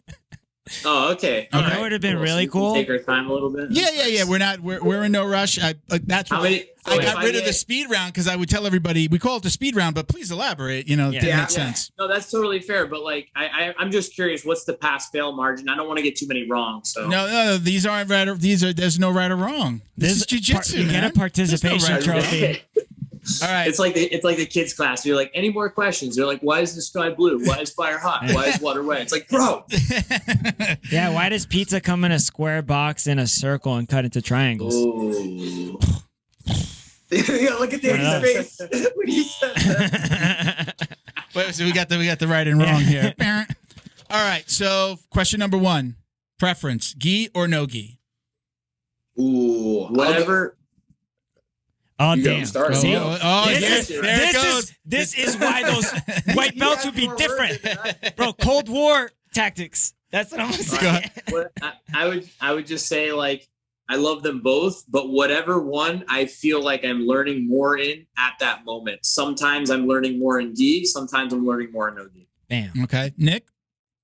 Yeah, I'm gonna say gi probably 90% of the time because I just feel like there's more puzzles involved with solving problems in the gi. Like I feel like there's more variables, right? When you go against someone who's stronger than you, you actually feel that strength intensify in the gi, whereas I feel like strength isn't as much of a variable in no gi. You can get away with a lot more, especially when you start sweating. I feel like sweat isn't a variable in the gi, so I'm going to go with gi being more fun, having more puzzles. All right. Bam. That's kind of say you're still learning more in the gi. Oh, that's really cool. There's more to learn. So takedown or pull guard? Guard pull. What day is it? Monday, Tuesday, Wednesday? It's that Thursday. It's Tuesday the Thursday you're that shooting, you said you feel like shit after the Wednesday. Is On this that like day. weight cut, Nick, or is this like after I'm done competing, I'm eating Taco Bell, feeling a little slow and heavy? Foot sweeps. Now we're getting a peek behind the curtain. Yeah. I don't know why, but every time like after a tournament and I blow up, right? Because we go on the eating frenzy after we're done competing. I literally do a whole week of just like stand up to take down to just like pass. Like I don't play any guard for like an entire week after one. It'd be like that. Milk was a bad choice. So wait, did we get an answer on each? Did we get an answer from Danny? Oh, what was it? Takedown or pull guard? It's like him. It depends how much food I have in my system at that time. Yeah. All right, I'll take it. I feel like these are going to be all the answers, bro, because you guys are like, you're path of least resistance with everything. You're just like, I can't tell you for certain what I'm going to be doing at a certain time because dude, but that's why I think we pull guard in like most all of our competitions. We pull guard because a lot of them we do cut a little bit of weight to get there, so there's less food in my system. So that's why I pull guard. Yeah. Facts. All right, so now there's a calculation to it. I know that we've talked about studying jiu-jitsu. Are you like, after a long day at the gym, you go home? Are you watching jiu-jitsu videos? Are you really going home and studying? Is that happening during the day, or are you going home and you guys are studying more tape? This is the part where you make us the truth. Yeah, this is the part where you make us sound like we have no lives. Wait. Do you want us to sound like? You want us to sound socially relatable? Yeah. What's wrong with you guys? I like to know like how. I know some people are like, if I'm an accountant, I don't want to go home and look at numbers, right? You know, is that the feeling? Like during the day, that time that I'm at the gym, I might be, you know, I'm watching, you know, videos on my lunch break or between classes, whatever. So, or when you go home, does it stop and it's like, okay, I'm putting that away? You know, like a schizophrenic or something like that, and they just have voices in their head, and then they like say they have a job, and this is totally hypothetical here. If they have a job as a voice actor or something like that, and they show up to work and they do voices, and then they go home, the voices aren't stopping. And it's like there's an old joke. That's my life. Oh, like, the schizophrenic, but he's great people.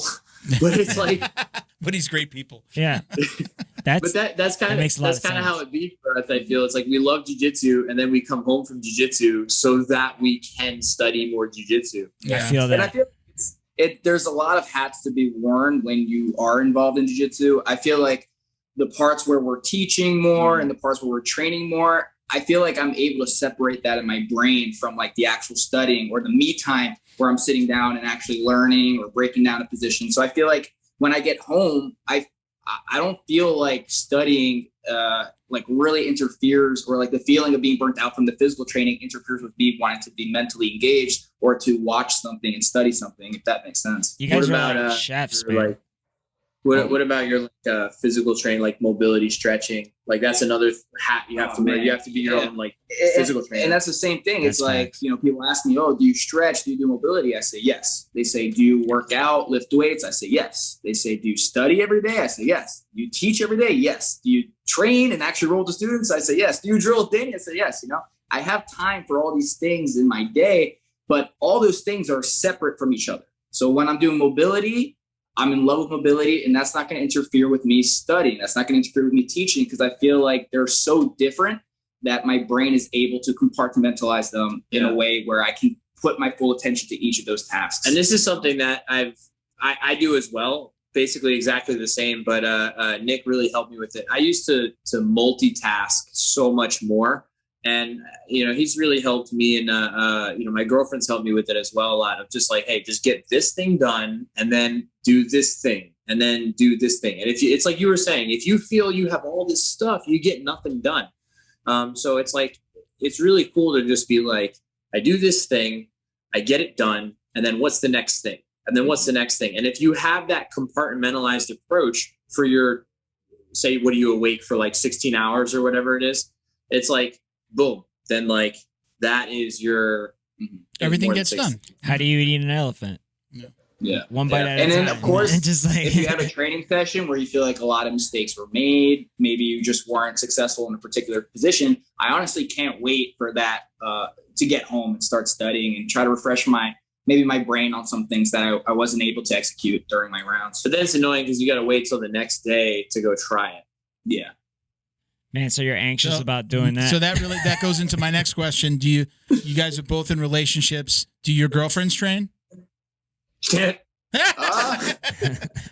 we know your mom trains. We've heard of heard of Mama Freestyle. So yeah, girlfriends know. So my girlfriend doesn't train recreationally. She will pop in time to time, if like you were saying previously, like if she's a nurse, so if she's having a hard day, she will train to kind of release some of that stress and stuff.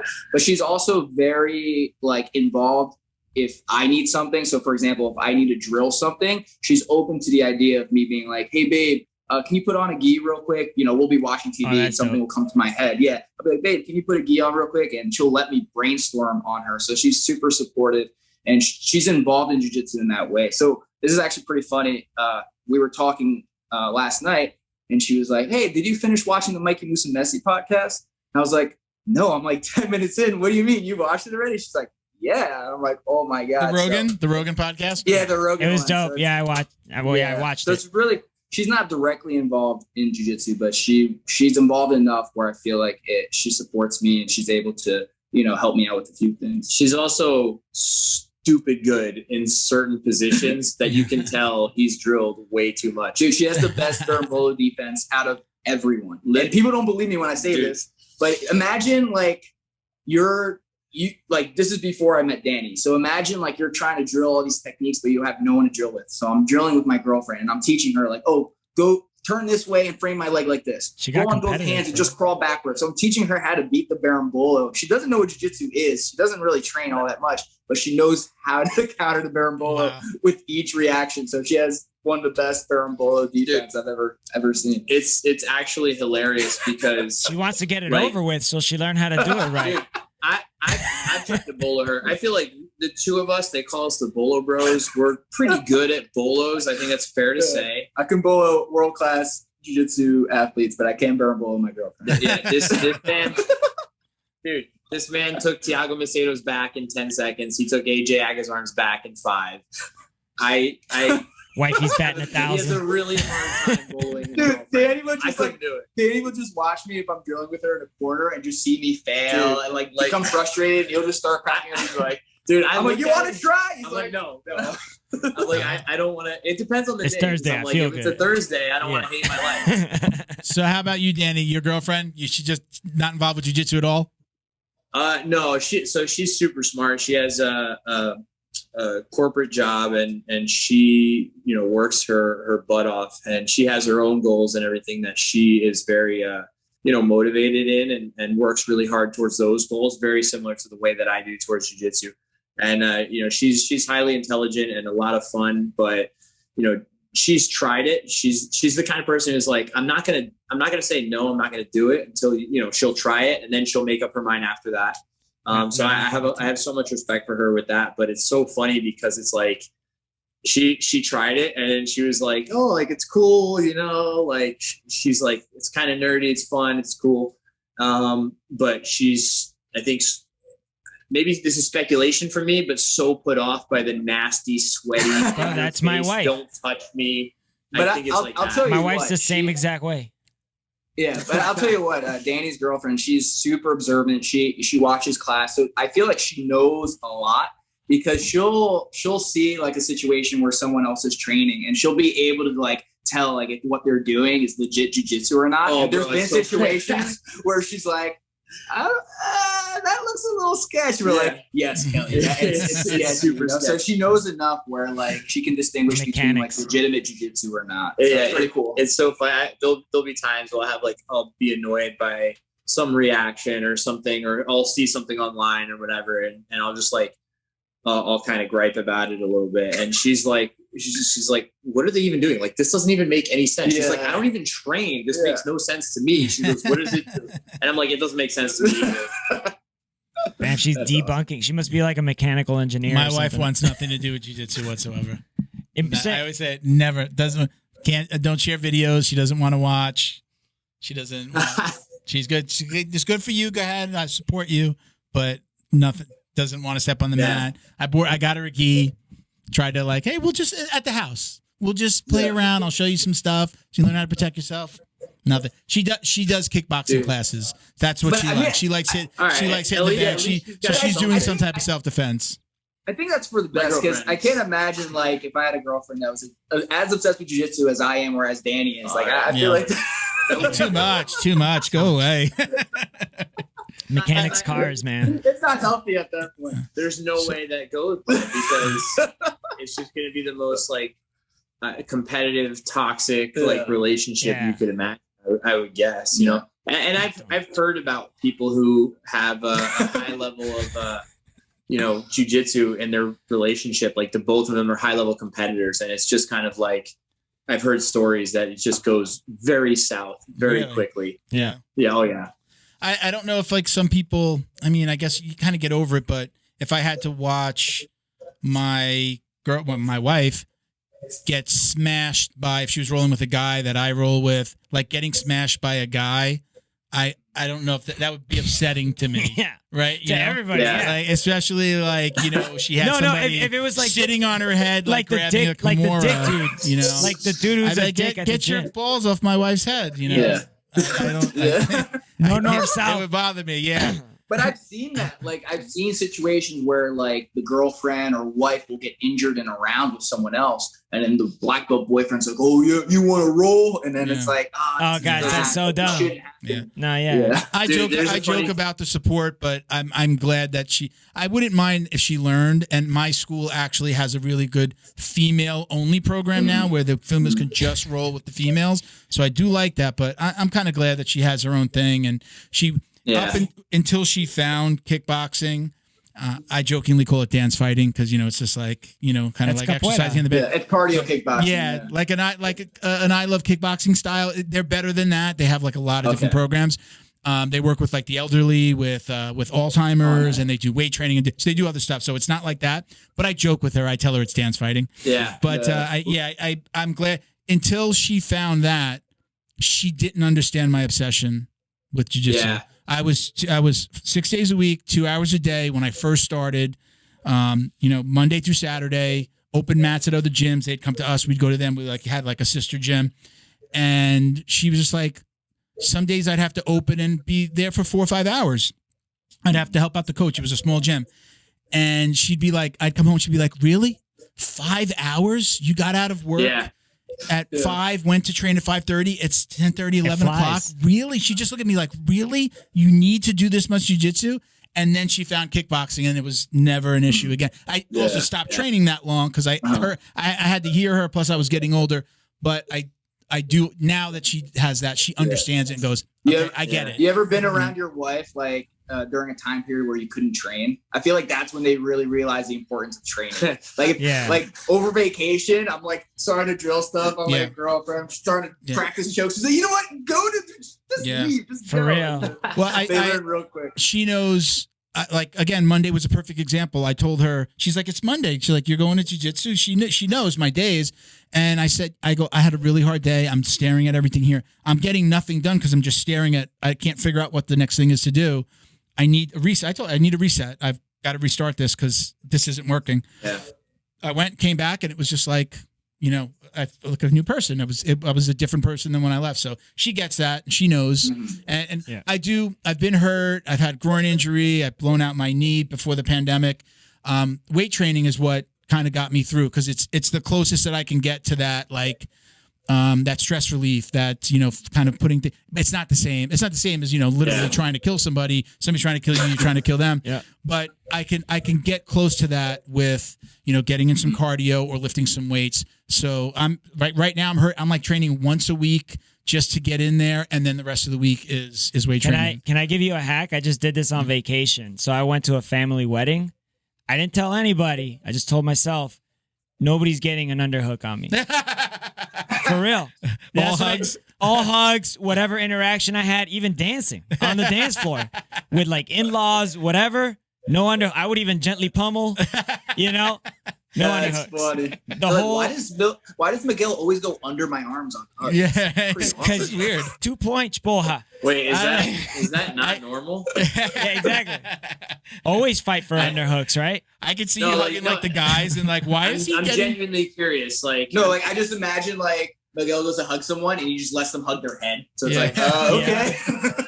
Oh, dude, easy double. I'm genuinely curious. I didn't grow up with hugs and all that. That's kind of something I had to learn how to do.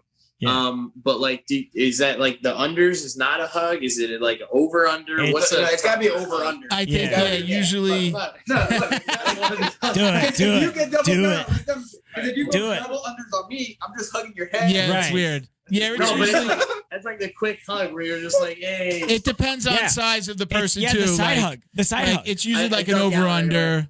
There's going to be an over under or the bro hug. It's you get one hand and then the shoulders. Yeah. Hugging my wife, a double under real low. Yeah, a woman. I guess a smaller woman is going to reach up to grab you. Yeah, under the hips and no unders. That's not how you. No unders. You ever meet someone you ever meet someone for the first time and like you're going like to, you know, you're greeting them or whatever, and you forget that you're not starting a round in jiu-jitsu, so you go for the slap and bump, but they go to bump you first, so it's like, go to bump me, and it's like turkey. That's a turkey. Yeah. I just fully commit to that. I commit to that. I'm so used to it. Go, hey. And then they're not. Oh yeah, it's just waiting. It's like, hello, darkness. These days with COVID, it's still like, am I shaking? So if I go in for the shake and they come with the fist, I just really commit to it and slap that fist, just like a bump, like the slap bump, right? You know, I just kind of, you know, you're like, dude, my kids do jiu-jitsu. Like, paper covers rock. Because I usually do the, even when I slap bump in jiu-jitsu, I slap and I bump. I do the flat-handed bump on their thing, like boom, boom. You're a turkey guy. Yeah. Turkey. Is that what that's called? Yeah, so I said turkey. So when people like you always go bump like this, I'll go fist, but I stick my thumb out and I'll go turkey. So it looks like a turkey. Oh, okay. Yeah, then I'm a turkey. Yeah, I use on my boom, boom, let's go. Or you know? The last one is the people that do nose slap. They just go. Oh yeah, like just for that's competition. That's competition. That's competition where they're like combate, and then you do that hesitant. Like if you shoot a single right now, that close to each other, bro. Yeah. It looks like that, like the Green Lantern or something. They're like activating the rings, like no, like that. All right, so we have a couple more questions before we let you guys go. So, besides, I have to throw this this part in here. Besides Mikey, who's your favorite competitor to watch? Nick.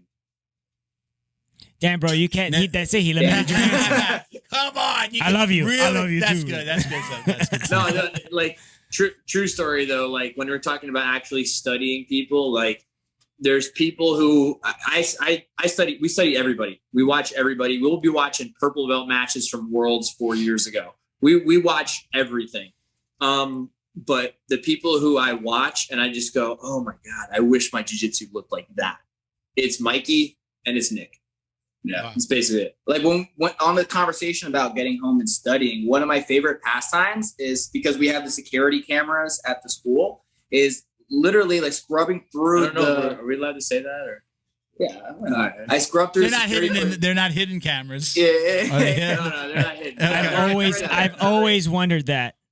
Because sometimes I want the tape. We're nerds, right? So of course we're trying to make sure everyone's safe, that, you know, we're keeping everything in check. But why not use it for an extra benefit? Why not scrub through it and see how Danny deals with a certain reaction? Say like a visitor came in and I'm like, man, like they were doing something that stopped me in Del Hivo. Let me see how Danny dealt with that. Oh, that's awesome. Like, why didn't I think of that? You know? Mm-hmm. So it's an extra study thing, basically. We use it as that sometimes. So this point, like, I feel like I learn a lot from Danny, you know, outside of Mikey. I'm trying to see what he does in certain spots. I'm trying to learn from him, trying to be more like him. You know? But to give you guys a little bit, some people that we do like to study that I think is really fun to watch, probably be like Hoffa.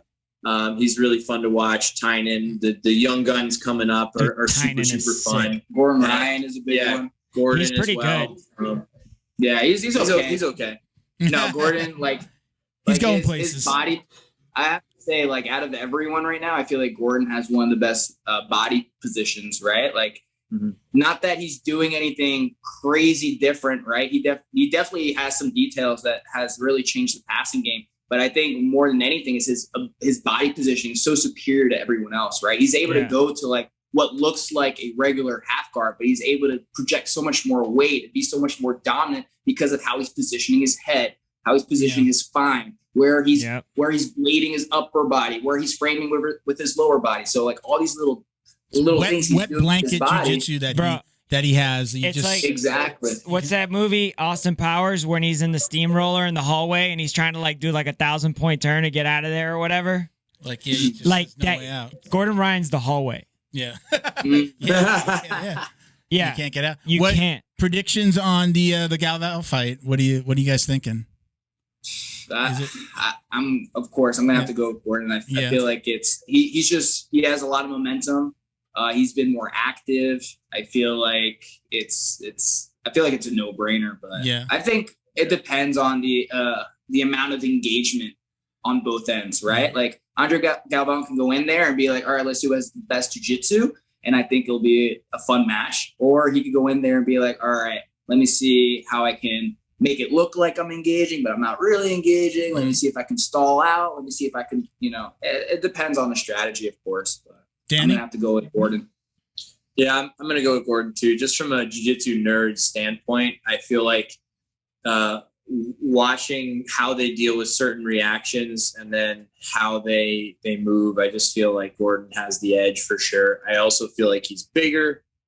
And so, I mean, even if somebody wants to just play a physical game with him, it's like he's kind of huge. Yeah. So he's got the physicality on his side and a little bit more maybe of the technical approach to it, as opposed to Gaval has, he's got one of the best tactical approaches to jiu-jitsu that maybe we've ever seen. So really, really good tactics versus, I think, maybe a little bit more technique. And I think they're both incredibly physical specimens. It's absolutely nuts. Like their muscles have muscles. So yeah, it's pretty crazy. I think Gordon is our Tyson, or at least to me, to like the jiu-jitsu regular, because within the jiu-jitsu community, there are regular jiu-jitsu people, and then there are people who really study the game. Mm-hmm. I think to most people, they tune into the Tyson fight for the knockout and just think he's a brute. And then the technical people know that, he had Costamato as his coach and since 14 and he watched tape and he would just go to New York, all day and compete all the time and study tape. And that's all he did, and I feel like that's Gordon. He's like the brains and the brawn. Like, that's and Galval's great. He's got a ton of experience. You can watch Galval videos, him rolling black belt mundials, green and yellow mats at 780p resolution. He's OG. He's OG. But I feel like age is going to play a huge factor. He's also running an empire. Like Gordon Ryan isn't like running New Wave, right? I'm sure he's doing stuff with it, but he's got a lot of help. Like he's running an Instagram page though, and he responds to like every hater. So that's got to be basically the same thing. It's a lot of people. I think people just pretend to hate to get a reply. So we didn't talk before. I have a couple of other questions, but talk about your new BJJ Fanatics. So you guys said you were you were just filming. Shameless plug. Yeah, not shameless. Do it. Share it. It's awesome. we were just up filming at BJJ Fanatics up in Boston. Those guys are absolutely amazing, really professional and super good people. And we were able to film a couple of courses up there. Be on the lookout for them soon. We're really, really excited to not just share our jiu-jitsu, but to share our jiu-jitsu over the internet like this to as many people as we can reach. One of the huge things that Nick and I really want to accomplish in our careers is to literally change the way jiu-jitsu is taught, jiu-jitsu is thought about, and jiu-jitsu is done. We want to have a huge influence on that. And so these instructionals that are coming out, we have a couple on some other platforms as well. Check those out. But all of our teaching, we hope that it will change people's view of jiu-jitsu, how it should be done, and view of teaching jiu-jitsu and how it should be taught. And ultimately, like what we try to convey, what makes jiu-jitsu so much fun for us and will help people, the most. So you just answered my next question. Yeah. My next question was going to be, what's your ultimate goal in jiu-jitsu? And there's the answer. That sums it up. Yeah. That's probably it. Yeah. No, that's awesome. A good goal to have, man. Yeah, man. This has been a really awesome conversation in terms of like the technicality. Awesome. What's next for you guys? What's competition wise? Tell us what you have going on. Yeah, I feel like right now we're just kind of taking a break from competition, focusing on teaching, but we do have a tournament coming up next month. So as you guys know, we haven't been getting a lot of tournaments around the Northeast New England area, right? But they just opened up registration for New Haven. So that's a real big one for us as a team because we haven't had those local IBJJFs. So our students have been kind of itching to get that experience and go out there as a team and see how we perform and have that, that team bonding experience. So Connecticut, 2.5 hours away. I think it's like 2.5 hours. So we're just north of the city of Philadelphia. So anybody listening, if you're ever in the area, if you want to come and train, like we don't do drama and politics. Our doors are literally open. Come through.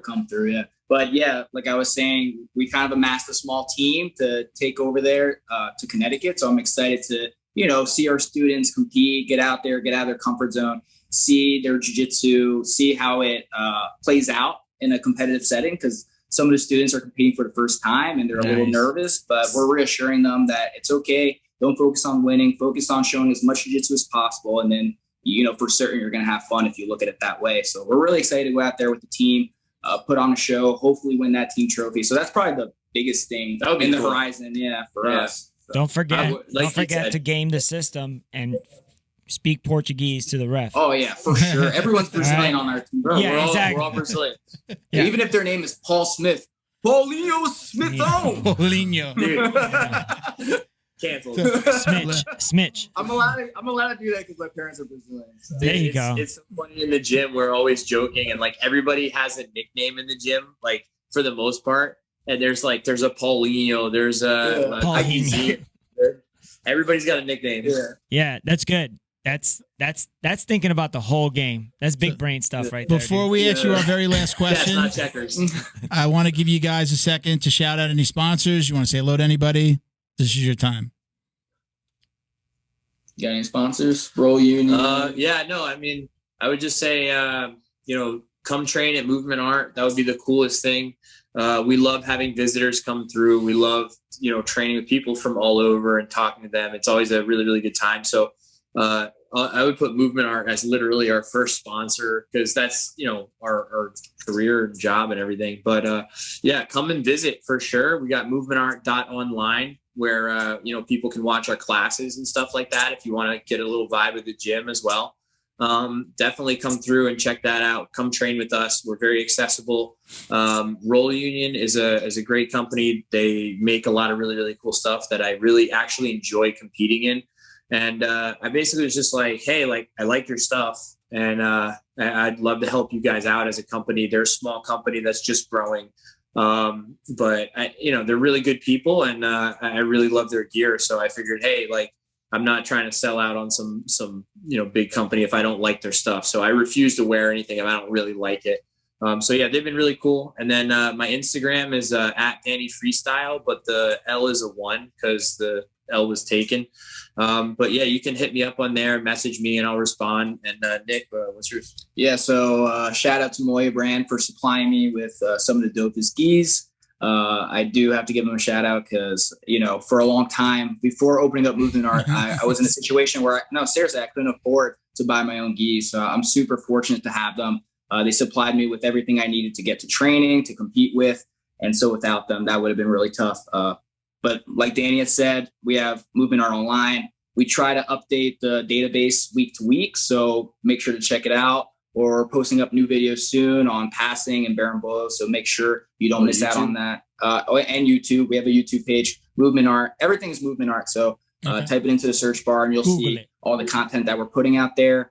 At that Nick Salles on Instagram. We're also posting content on Instagram. We're posting breakdowns of techniques that we create, techniques that are proven to work at the highest level in competition. So we really try to put out as much content as possible to, educate the masses. So make sure to check us out on that. And I also want to give a shout out to everyone who supports us. So right now we have no-gi classes going on. And the reason we're able to even be on this podcast right now is because of Mama Freestyle, because of Kirk, our staff, Joaquin, Eric, who help us with the kid classes. So we're super fortunate to have everyone around us to, support our dream and be able to do what we love. So yeah, all our students as well. You guys are all killing it. You guys are doing amazing. The vibe is amazing.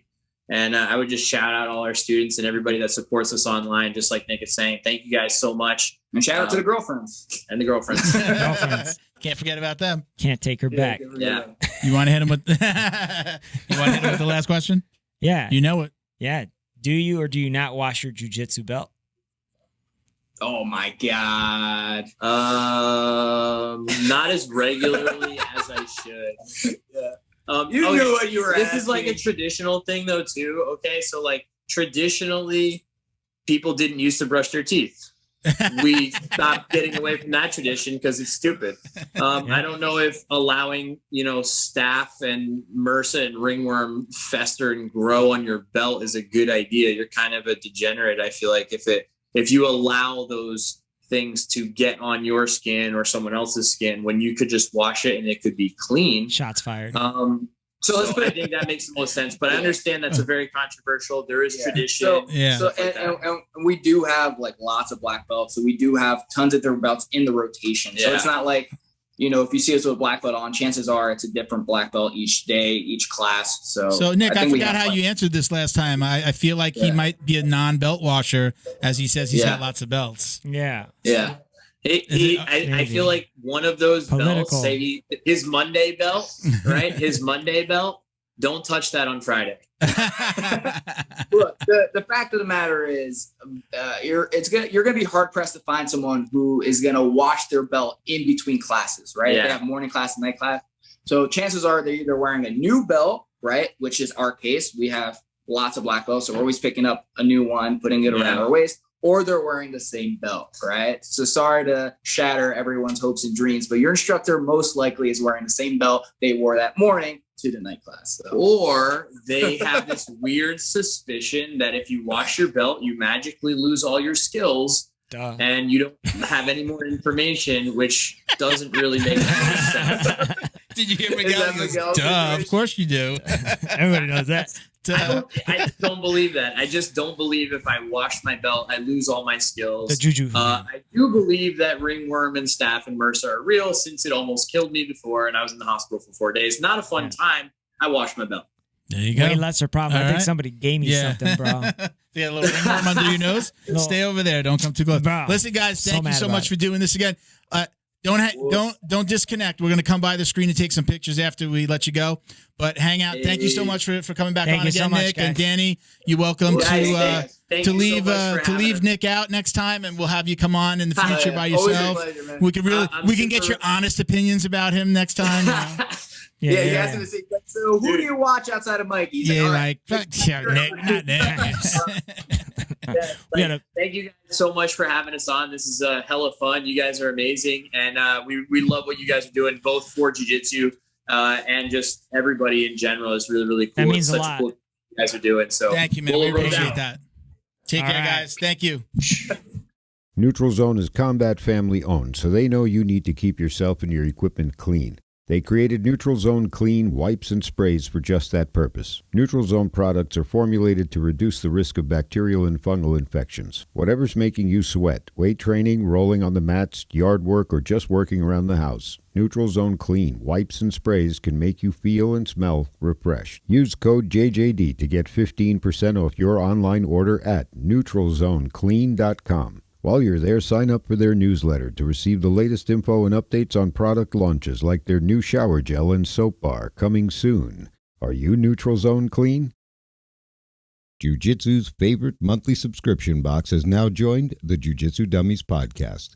The BJJ Box is delivered to your door filled with premium jiu-jitsu and grappling apparel, equipment, supplements, supplies, snacks, and more. The crew at the BJJ Box find the best in the world of jiu-jitsu and guarantee every box to be worth more than the cost. Each box includes 4 to 7 items you're going to love. Visit thebjjbox.com and use code JJD10 to get $10 off your very first box. And give them a follow on Instagram at thebjjbox. Special thank you to the crew over at Flow and Roll for all their support. Flow and Roll is renowned for their incredible no-gi rash guards, shorts, and leggings. Flow and Roll has quickly become the premier custom apparel provider for academies big and small throughout the United States. Reach out today to discuss your custom order and ask about their incredible pre-order program. You can send an email to flowandroll@gmail.com or visit their Instagram at flow_n_roll and shoot them a direct message. And yes, they can create an awesome custom gi for your academy as well. Visit flowandroll.com to check out their awesome designs, and while you're there, pick up a Jiu Jitsu Dummies signature tee exclusively at flowandroll.com. And remember, you'll get 20% off your purchase of t-shirts, rash guards, or gis with code JJD. All right, guys. Wow. Very cool. I love that one. Now you see why I asked them to come back, but I wanted them back together. For sure. There was something about the way that Nick spoke about jiu-jitsu, how they train people in jiu-jitsu, about their friendship and relationship in the gym.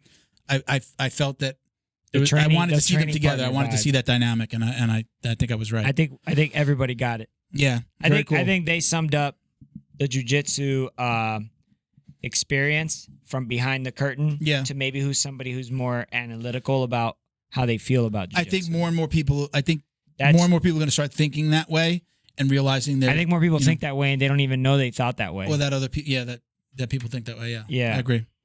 That's going to be the new normal. And Danny, if you're still listening, if you're watching this, we're going to get you scheduled. We'll have you come on your own in the next couple months as well. That's and we'll do it again. All right. Guys, check us out at Jiu-Jitsu Dummies on Instagram for all the ways to watch, listen, and support.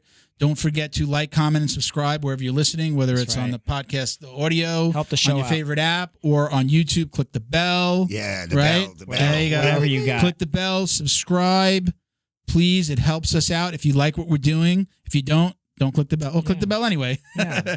But if you like what we're doing, support us, please. And not only that, support our sponsors. This is how we're able to do this. This is how we'll be able to do this more. Let us know what you want. Yeah. That stuff is cool. Like, we don't mind that at all. Let us know what you want. I love the questions that we get, the conversations that we have online. And or just get in there and troll. Yeah, man. Go for it.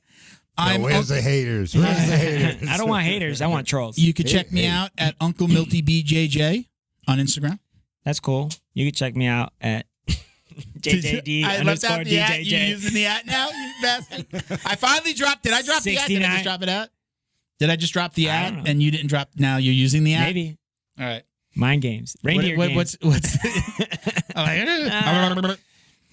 this dude's a black belt at at Instagram JJD _DJJ69. That's right. We actually, I was like, last episode, we were like, what's his? We gave it out. I think Bo remembered it. Yeah, I don't know it. Yeah, it's kind of like, bro, just look up Jiu-Jitsu Dummies. I'm tagged in every single post. Yeah. Click at the one that makes the most sense. Bo, let them know where they can find you. At Badworks, BADWERKS. All right. Very cool, guys. Thank you for watching and listening, everybody. Peace, love, Jiu-Jitsu. Peace, love, Jiu-Jitsu. Let's do it.